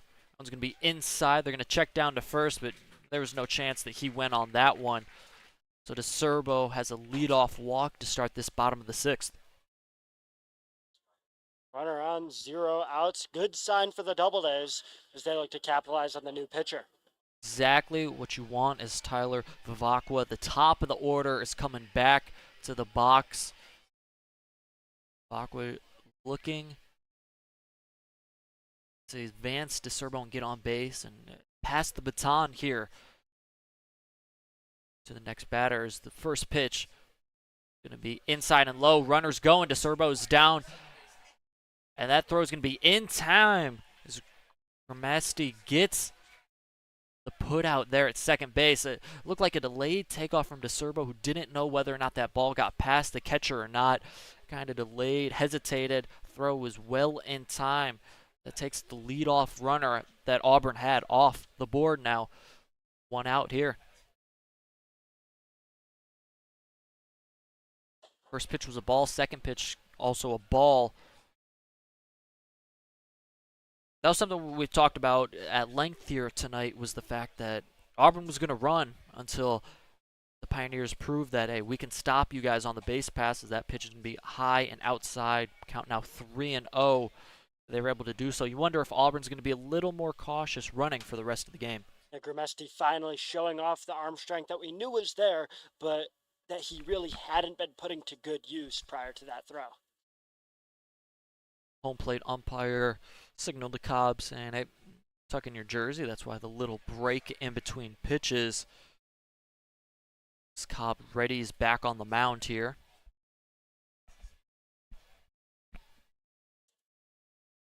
Sets.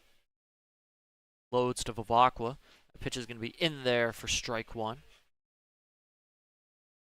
Count now 3-1.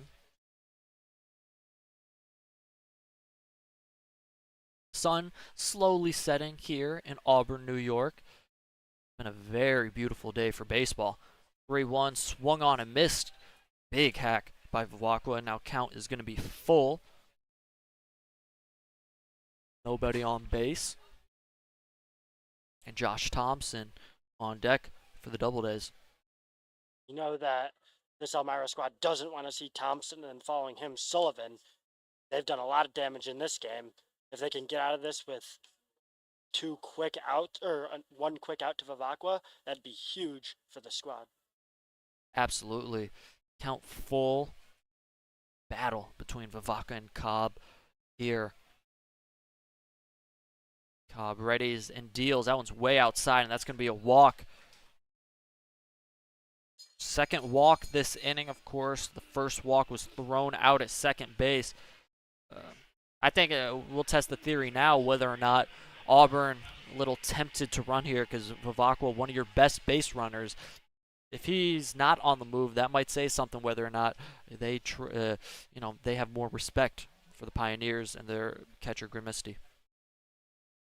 A lot of times teams look at it as one time getting thrown out, that's a fluke. As that's the throw over there. I think that they're really going to still be testing Grimmisty, even though he's shown that he can do it once. Cobb immediately going over, keeping Vivacqua honest there.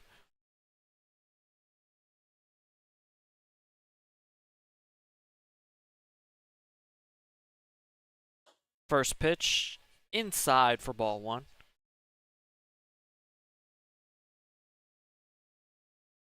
It's Thompson on the day. He's 1 for 2, worked a walk back in the first inning, had an RBI single in the second inning, and grounded out to second in the fourth inning. Vivacqua's, he's taken off. Pitch in there for a strike, down to second. Vivacqua has a steal.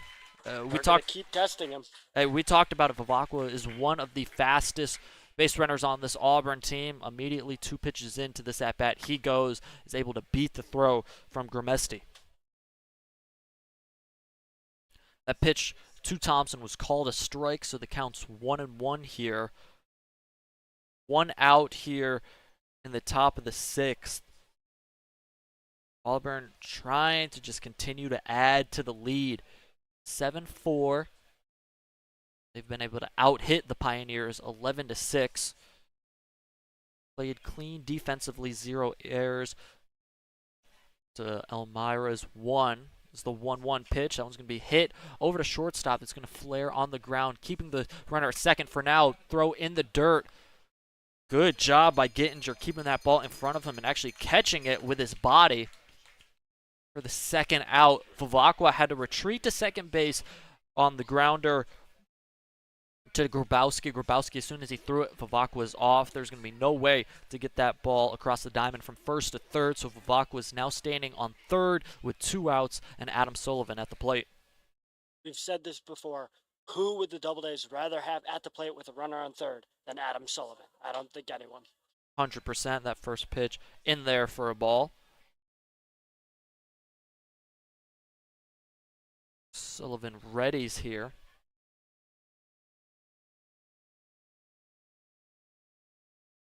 Cobb deals the 1-0. Nice pitch right there, 74 miles per hour. Looked like it had a little bit of break for strike 1, count now even, 1-1.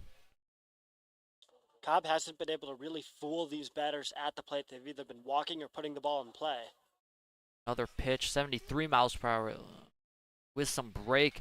Sullivan took a swing at it, fouled it straight back, count now 1-2.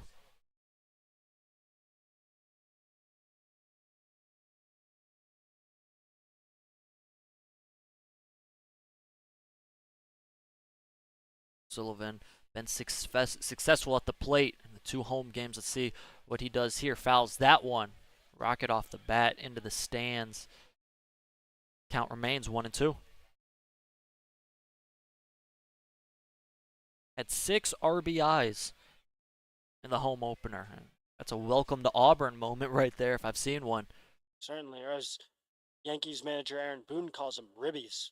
Like it. Trying to get another ribby right here. That ball is going to be just foul. Vivacqua showing his best hurdling skills right there, leaping over that ball. We're going to do it all over again.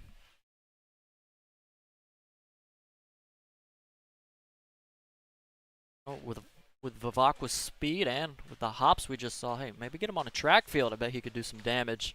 He's certainly shown that he has that athleticism. Pitch, that was going to be driven the other way through the 6th hole as who else but Adam Sullivan with another RBI knock here for the Auburn Doubledays, scoring Vivacqua and putting this lead at 8-4 in favor of Auburn.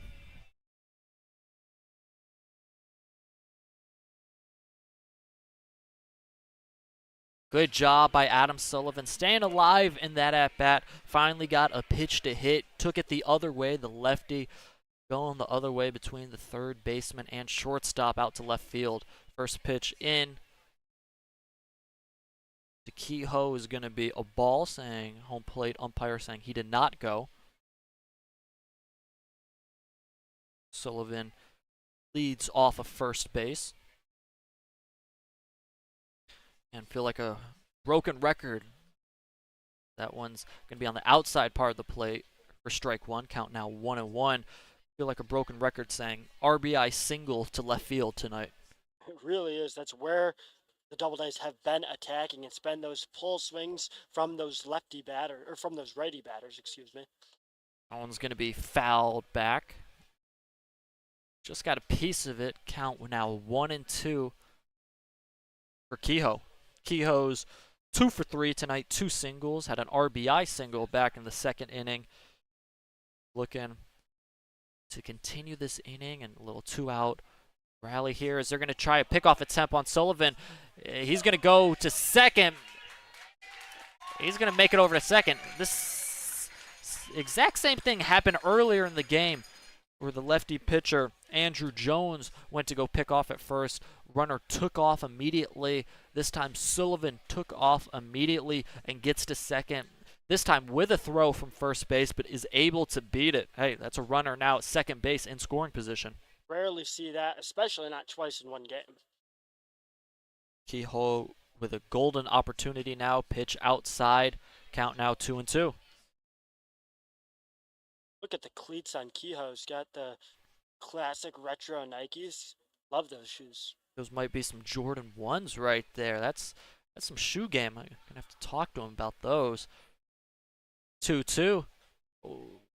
They're going to see if he went. He did not go. Count now full, 3-2. Kehoe's done a good job of battling in all of his at-bats today. Absolutely. Chance to battle some more and potentially score a run or work his way on with a walk. Cobb readies.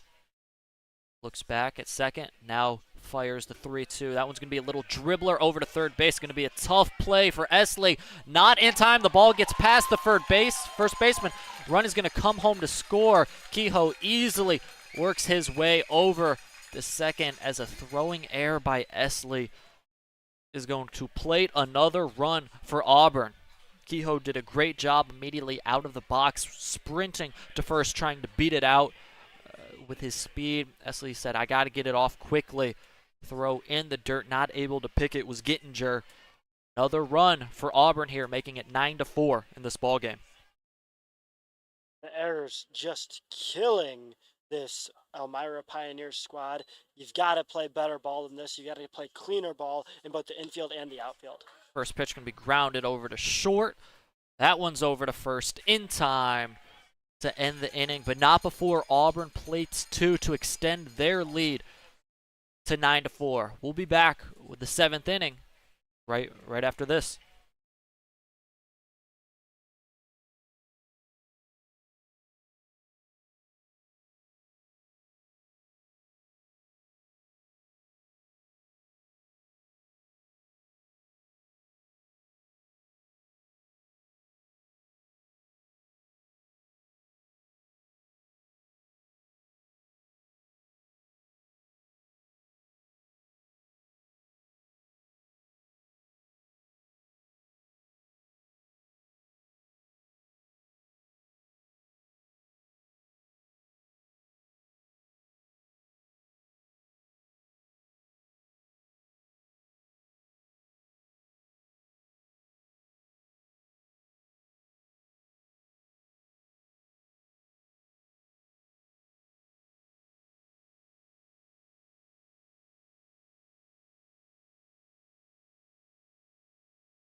Back here in the top half of the 7th, we're going to have a pitching change on the Auburn side for the first time here tonight.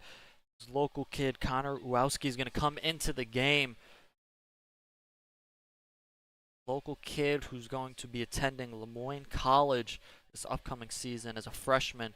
Comes into a 9-4 game here. Going to face Aiden Grabowski to lead off this inning. Grabowski 1 for 2 with a hit back in the 2nd inning. A 4-6-3 ground into double play in the 4th. As that first pitch from Grabowski is going to be in there for strike 1. Grabowski in his senior season at Port Byron High School had a 0.85 ERA. Just cartoonish numbers. That didn't even count his batting splits, where he had a 6.56 batting average and a 1.156 slugging. So crazy numbers from him. Oh my goodness! I mean, I don't know who else was on that high school team, but I feel like that's got to be MVP level numbers, at least for that team. I mean, pretty much. He was one of the best pitchers in all of the central New York area. Pitch is going to be inside in the dirt. Count now 1-2 to Grabowski.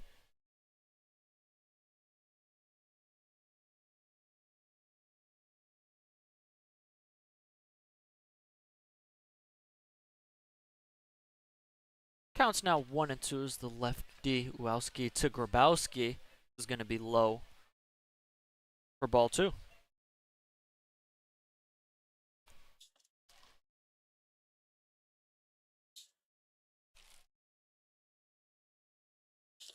Here, the sun continues to set. A beautiful night for baseball.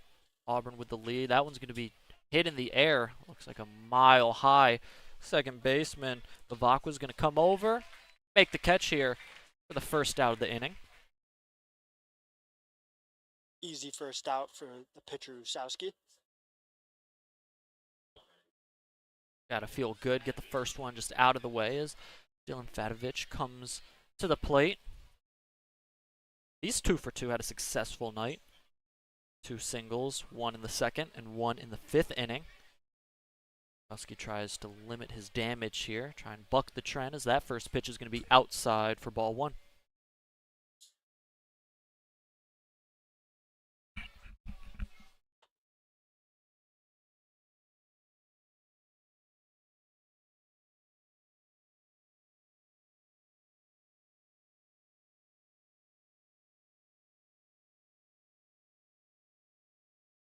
Pitch is going to get away low and in the dirt for ball 2.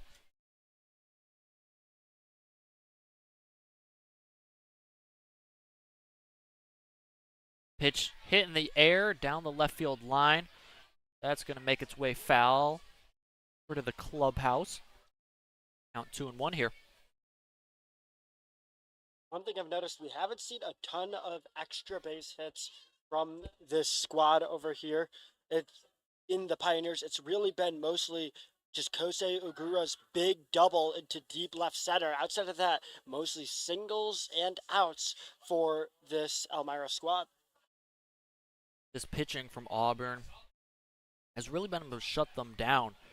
Yeah. Not allow any extra base hits like you mentioned. That last pitch was going to be high. Count now 3-1. Grabowski readies, deals. That one's fouled straight back, right over our heads. Count now full, 3-2. A little bit lower, and if there was no net here, that would have been right at us. I don't want to be like that Yankees play-by-play announcer, I'm blanking on the name, but John Sterling. John Sterling. Yep. I can't believe I forgot his name, but got hit in the face in the middle of calling a game. And I did not want that to be me.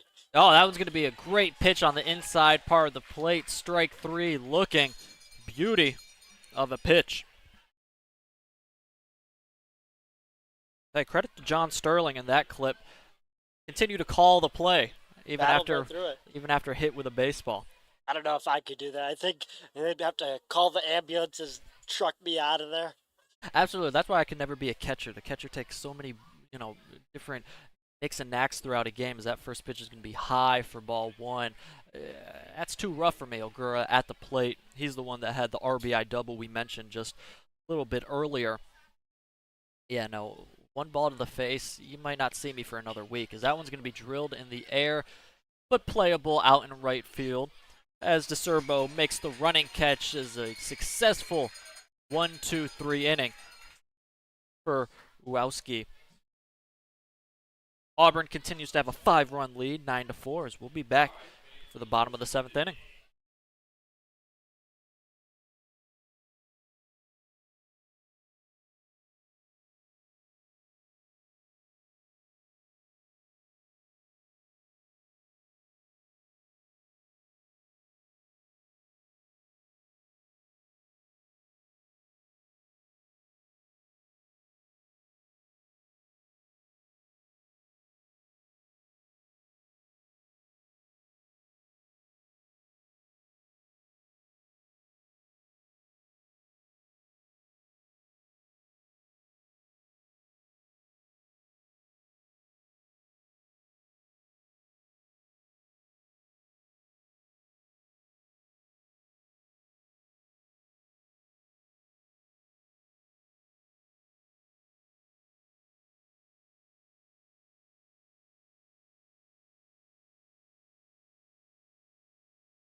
Back here in Auburn, as we're going to see the 4th different pitcher for the Elmira Pioneers. That's going to be Chase Medris, as Ryan is going to have more information on Medris.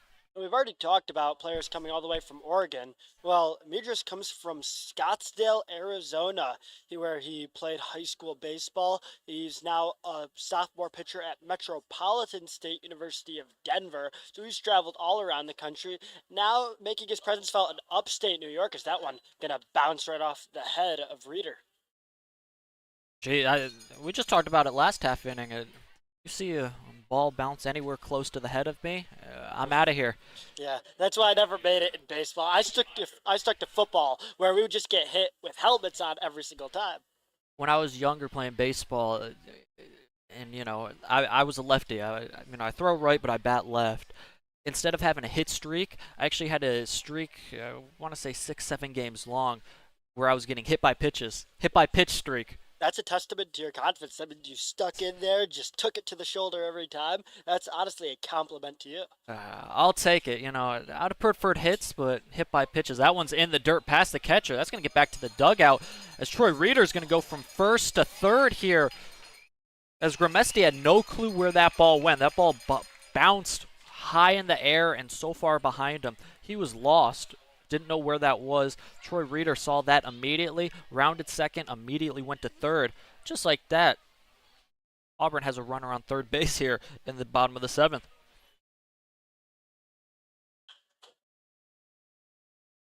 That ball is going to be drilled out to center field. Going to be far enough where Troy Reeder is going to tag with no throw. Sacrifice fly for Sam Meyer. Just like that, Auburn adds another run. 2 batters in to this half inning. 10-4, the score for Auburn.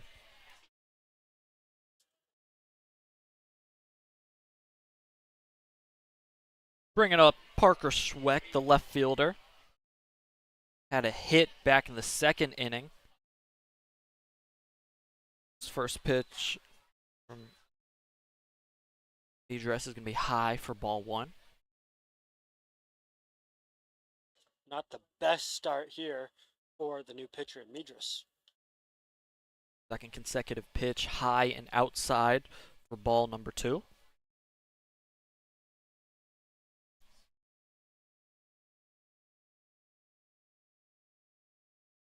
Pitch, swung on and missed. Big hack from Schweck.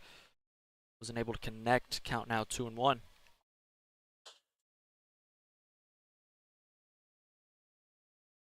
2-1 pitch. Idris is going to be there on the bottom part of the zone. Count now 2-2. Good job from Midras coming back in this count. Midras is going to take a step off, recompose himself. Now he delivers the 2-2. That one's outside. Ball three, full count. Midras was one of the final signings for the Elmira Pioneers. Didn't even get announced until May 23rd. That one's driven out into right field. Another hit for not only Parker Schweck, but the Doubledays, extending their hit total on the night up to 13 with that single to right field.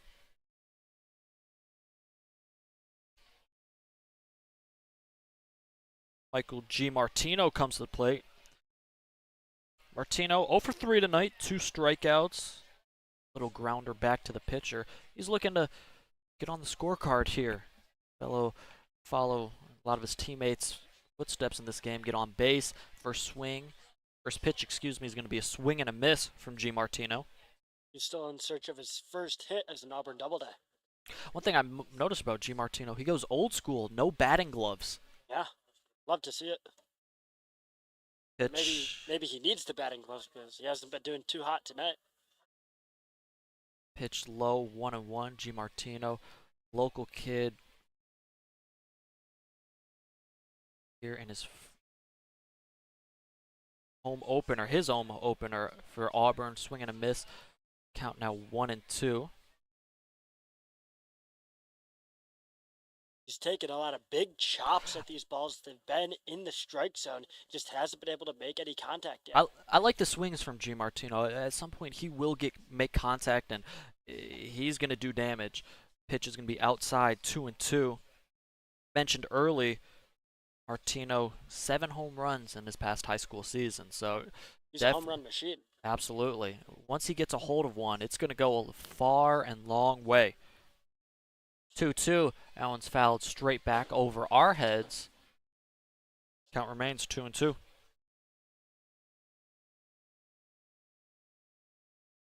Auburn leads 10-4 here, coming up on 9 p.m. local time.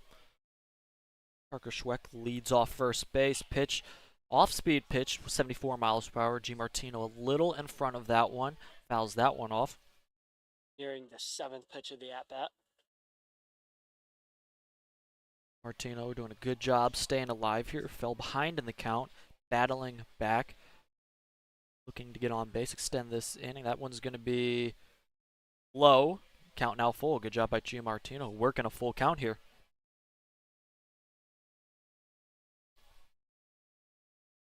Chase Midras trying to find any sort of rhythm. That pitch is going to be hit in the air out to right field. Going to drop for G. Martino's first hit of the night. There you go. We're going to be able to keep G. Martino off the bases all night.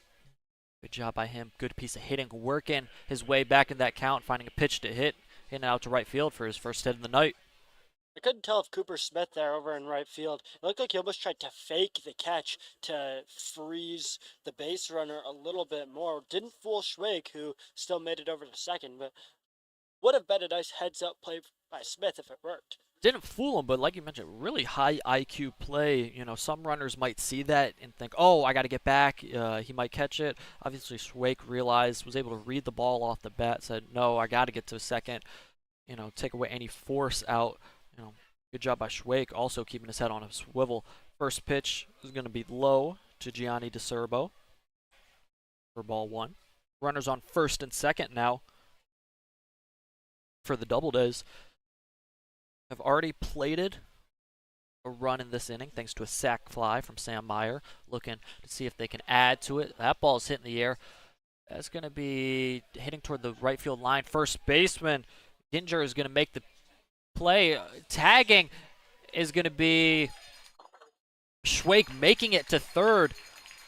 You don't really see that. That ball wasn't hit too far out, but the way that Ginger had to catch it, he had his back turned to second base. Schwake realized, hey, as soon as he catches this, I'm going to third. Close play, but the speed of Schwake was able to get him in there safely. Props to the first baseman there in Gettinger for getting that ball over there, because that was a tough throw to make. He threw that on a rope over to third to make it a 50-50 call. Yeah, it made it a lot closer play at third than it was originally going to be. Good job, not only the throw, but the catch. Not an easy catch there. 2 outs, helping the pitcher. Idris is trying to get out of this inning. Good block by Gramestes. He was able to keep that ball in front of him to a degree. The runner at first base, Michael Gianmartino, was able to go to second, but it kept the runner at third, not able to advance. Runners now on second and third, 2 outs. It here could plate 2 and bring the lead up to 12-4. First, the 1-0 pitch and be outside, ball 2. After Vivacqua, it's those 2 names that the Pioneers have been scared of all night, Thompson and Sullivan. They'd love to get out of this inning with Vivacqua. Vivacqua had a double back in the 4th inning and walked in the 6th inning. Here in the 7th, the 0-2 pitch. That's going to be on the inside part of the plate for strike 1. Count now 1-2. You mentioned earlier how patient Vivacqua is. It wouldn't surprise me to see him work this count all the way down to try to get over to first and load the bases. My apologies, I said 1-2. It's 2-1 the count, but that pitch is going to be grounded over to second base. Over to first in time to get Vivacqua. So 2 are left stranded for Auburn on second and third, but they're able to add to their lead earlier in the inning. Score now is 10-4. We'll be back with the top of the 8th inning here at Falcon Park.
Back at Falcon Park as Manny Esley is going to step into the batter's box for Elmira as Connor Uzowski is going to continue going here tonight. This is going to be a 2nd inning of work here in the top of the 8th. First pitch to Esley.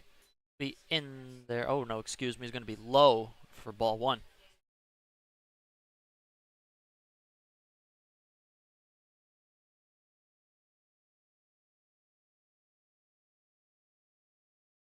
One 0 pitch.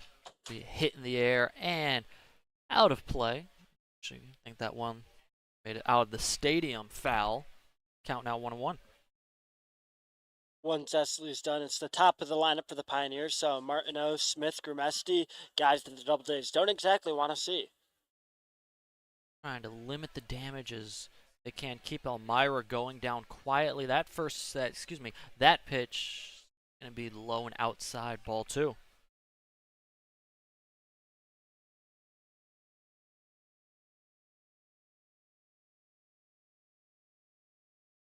Uzowski readies the 2-1 pitch. Swung on and missed. Good fastball on the outside part of the plate. Even the count 2-2. I'd love to see Usowski go to a breaking ball here. Ashley's messed up a few times in the field this game. Used that doubt, used that kind of voice in the back of his head to go for the strikeout. 2-2 pitch. Wow, so just off the outside part of the plate. Desiree, the catcher, thought it was strike 3, threw down to third. Home plate umpire said it. I didn't call that one strike 3, so the count is now full, 3-2. The pitch, high, ball 4. Leadoff man for the Pioneers is on with a walk. Yeah, a bit aggressive there by DeCesare to just throw it over without even waiting for the count. He was confident in his pitcher. He's seen throughout the night different pitches on the outside part of the plate be called for strikes. Thought that one was going to be called for a strike as well. Threw down a bit too quick now. Runner on first for the Pioneers. Top of the order. By Martineau for the Pioneers is the pickoff attempt just to keep Manny Esley back and honest at first base. Able to check him back. Wowski is going to step back on the mound. Ready on the rubber. Elmira hasn't really shown it this season, but they have the potential to run up big surges in these later innings. We saw Auburn the other night put a 6 spot in one of the later innings. For Elmira, 6 spot would tie the game. Auburn trying to make sure keep that from not happening. First pitch was a ball to Martineau. That one's going to be hit over to the second baseman. Sullivan to second, to first. Not in time. Excuse me, that was from short at Sullivan over to second base. That was the out to first base. He was safe. My apologies for that one. Fielder's choice. This time Martineau reaches his speed.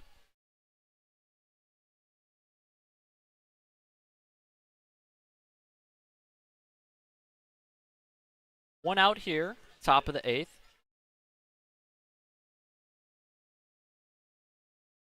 As Auburn leads here 10-4 as Uzowski readies and deals. Pitched fouled. Out of play from Cooper Smith. Smith 0 for 2 tonight.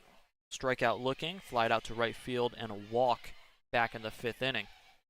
Just statistically, Smith is due for a hit here. Last year, he led the team in with a .331 batting average. He's a very solid, very consistent hitter. Can imagine once he gets on a rhythm, it's going to be hard to break him out of that rhythm. Hitter that hits for average can be dangerous. That pitch looked like it slipped out of the hand of Uzowski for ball number 1. Runner on first. Uzowski deals 1-1, swung on and missed. Great pitch right down the middle. Smith wasn't able to catch up. Count now 1-2. Not that the Pioneers would really want to test Anthony DeCesare, but having a lefty out there really just stifles any chance of them sending Martineau as a base runner. That pitch will be hit over to second. Chance for an inning-ending double play. Sullivan over to first. That one's not in time. So the previous out we had 6-4 fielder's choice. This out we're going to have 4-6 fielder's choice. That's going to be 2 outs in the inning. Now runners continues to be on first. That's going to be Cooper Smith now instead of Martineau.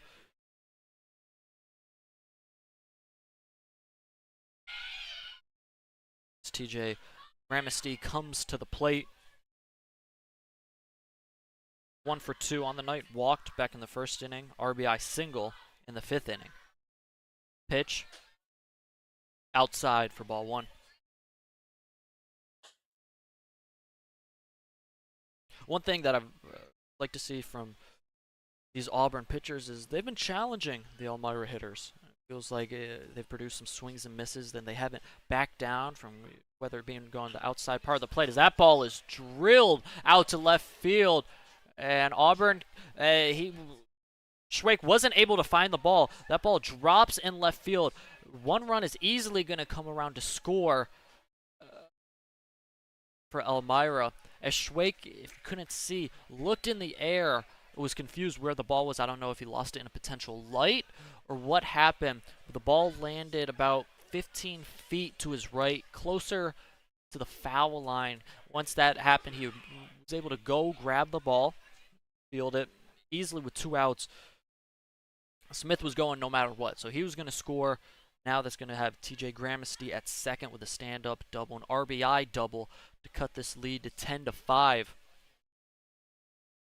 I'm not gonna lie to you. I thought that ball was gone as soon as it came off the bat. That was a moon ball there. We both sat up in our seats. First pitch, and Shane Starr is going to be a called strike. As soon as that ball was hit, we both sat up in our seats. I thought that was gone too. And when Schwake looked up, I was like, "Oh, yeah, that ball's over the wall," but just fell. I'd say about a few feet in front of the warning track for a stand-up double, RBI double, excuse me. Pitch is going to be in the dirt. Count now 1-1. That was the first pitch for the Doubledays at home this season where we've seen a ball have a chance to go out of this park. I was going to say, we did not see a home run in our home opener. Looking to see one. Neither team, we haven't seen a home run on either side. As that pitch outside part of the plate for strike number 2. Good pitch. Sorry, Uzowski. Count now 1-2, 1 strike away from getting out of this 8th inning. The Pioneers have done a good job of chasing that outer part of the plate more throughout the latter half of this game. 1-2. Going to be just fouled. And I think Shane Starr realized from the amount of calls and pitches on the outside part of the plate have been called strikes. He realized 2 strikes. I got to at least swing at this, try and put some sort of wood on this ball. It was able to foul it off. He was the one who had exchanged words with the umpire earlier on in this contest. Great call. 2 looking strikeouts on similar pitches early in this game. That pitch is going to be inside. Count now even 2-2. Starr struck out looking, as I mentioned, in the 1st and 3rd inning on pitches the outside part of the plate. Learned his lesson pitches prior, just trying to stay alive here. 2-2 pitch. Zowski, that one's going to be just outside, and we saw it again. Anything close on that outer part of the plate, Star's realizing I might have to get a part of the bat on this to stay alive. This one, that pitch he held off. Count now full, 3-2. Early in the game, that bat wouldn't have even left his shoulder. That time he had to at least think about it. Runner dancing off a second. Uzowski deals. That one's on the outside part of the plate, and Starr goes back to the dugout angry. Didn't have words for the umpire. Might have had words for himself also. Not happy with that. That's going to be a 3rd strikeout looking, and for Uzowski able to get out of the top of the 8th inning. Pioneers plate 1. Auburn continues to lead 10-5 here at Falcon Park.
Luke Backman, Ryan Story here, bottom of the 8th inning.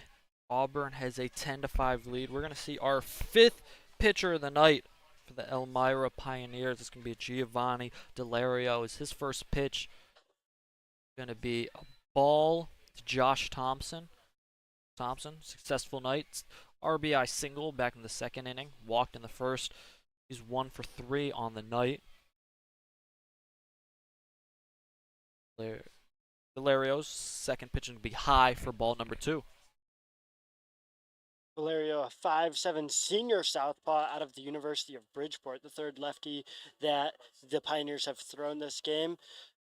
Recently, he earned the honor of Central Atlantic Collegiate Conference All-American Team, recognized for both his athletic and academic achievements. So props to him, getting the student part and student athlete as well as the athlete part.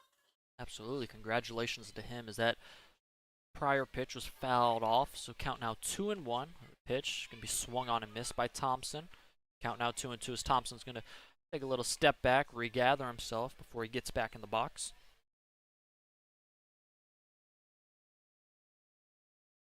Delario readies. Thompson readies. The pitch. Breaking ball on the outside part of the plate, and Thompson, he's not happy with that one, as that's going to be a called strike 3. Thompson saying, hey, that was closer to the other batter's box than it was the outside part of the plate. But either way, home plate umpire said that's strike number 3. Bringing up Adam Sullivan tonight. Sullivan 2 for 3. 2 singles, one of them RBI, with an RBI, excuse me. Also walked in this game. That pitch be in there for strike number 1. Sullivan, the RBI king throughout the early part of the season. Absolutely, as Delario readies the 0-1. Fouled straight back. Count now 0-2.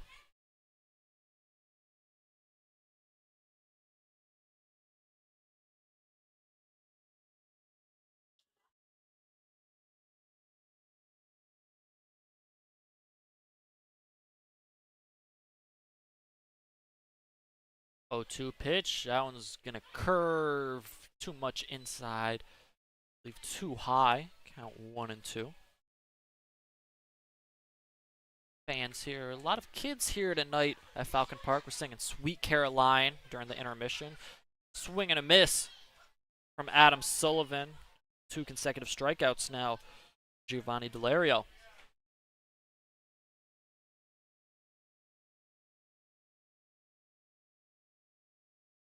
Sweet Caroline just seems to be the song that continues to. Everybody knows it. I mean, everybody. These are kids 7 years and younger. We're singing it from the top of their lungs. Everybody knows Sweet Caroline. Perfect ball. They were born in 2018. Does that scare you at all? Wow, man. Way to ruin your day. Yeah, thank you, Ryan. Now I feel extremely old. Thank you for that. As the first pitch swung on and missed. Kehoe. That one's going to be hit in the air out to right center field. Right fielder on the move, and he's going to track that one down for out number 3. Kehoe gave it a ride, but Smith was able to track that one down. As we're going to go to the top of the 9th. The Pioneers' last chance to mount a comeback. Auburn trying to shut it down and pick up their 2nd consecutive home win. We'll be right back with the finish here at Falcon Park.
Sam Gittinger up to the plate here for Elmira. They look to try and mount a comeback. Down 10-5, down 5 runs here. His first pitch, Connor Uzowski is going to be in there for strike number 1. Count now 0-1. Uzowski in his 3rd inning of work. He's pitched extremely well here. Definitely going to turn himself into a reliable arm out of the Doubledays pen. That ball is going to be fouled off to the right. Count now quickly 0-2. Uzowski just over 30 pitches. A very efficient game on the mound for the Doubledays. Hopefully, barring a disaster, just two pitchers out there for Auburn. That's a recipe for success not only in this game, but for the rest of the season, limiting the amount of pitchers that you're going to have to use in a game. Pitch fouled back again. Staying alive is Gittinger. Count remains, though, 0-2.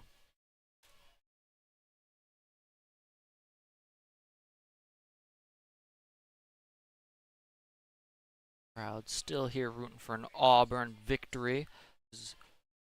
Uzowski readies, deals, dribbler foul. First hit, I believe, the shoe of Gittinger, so immediately foul. Count remains 0-2.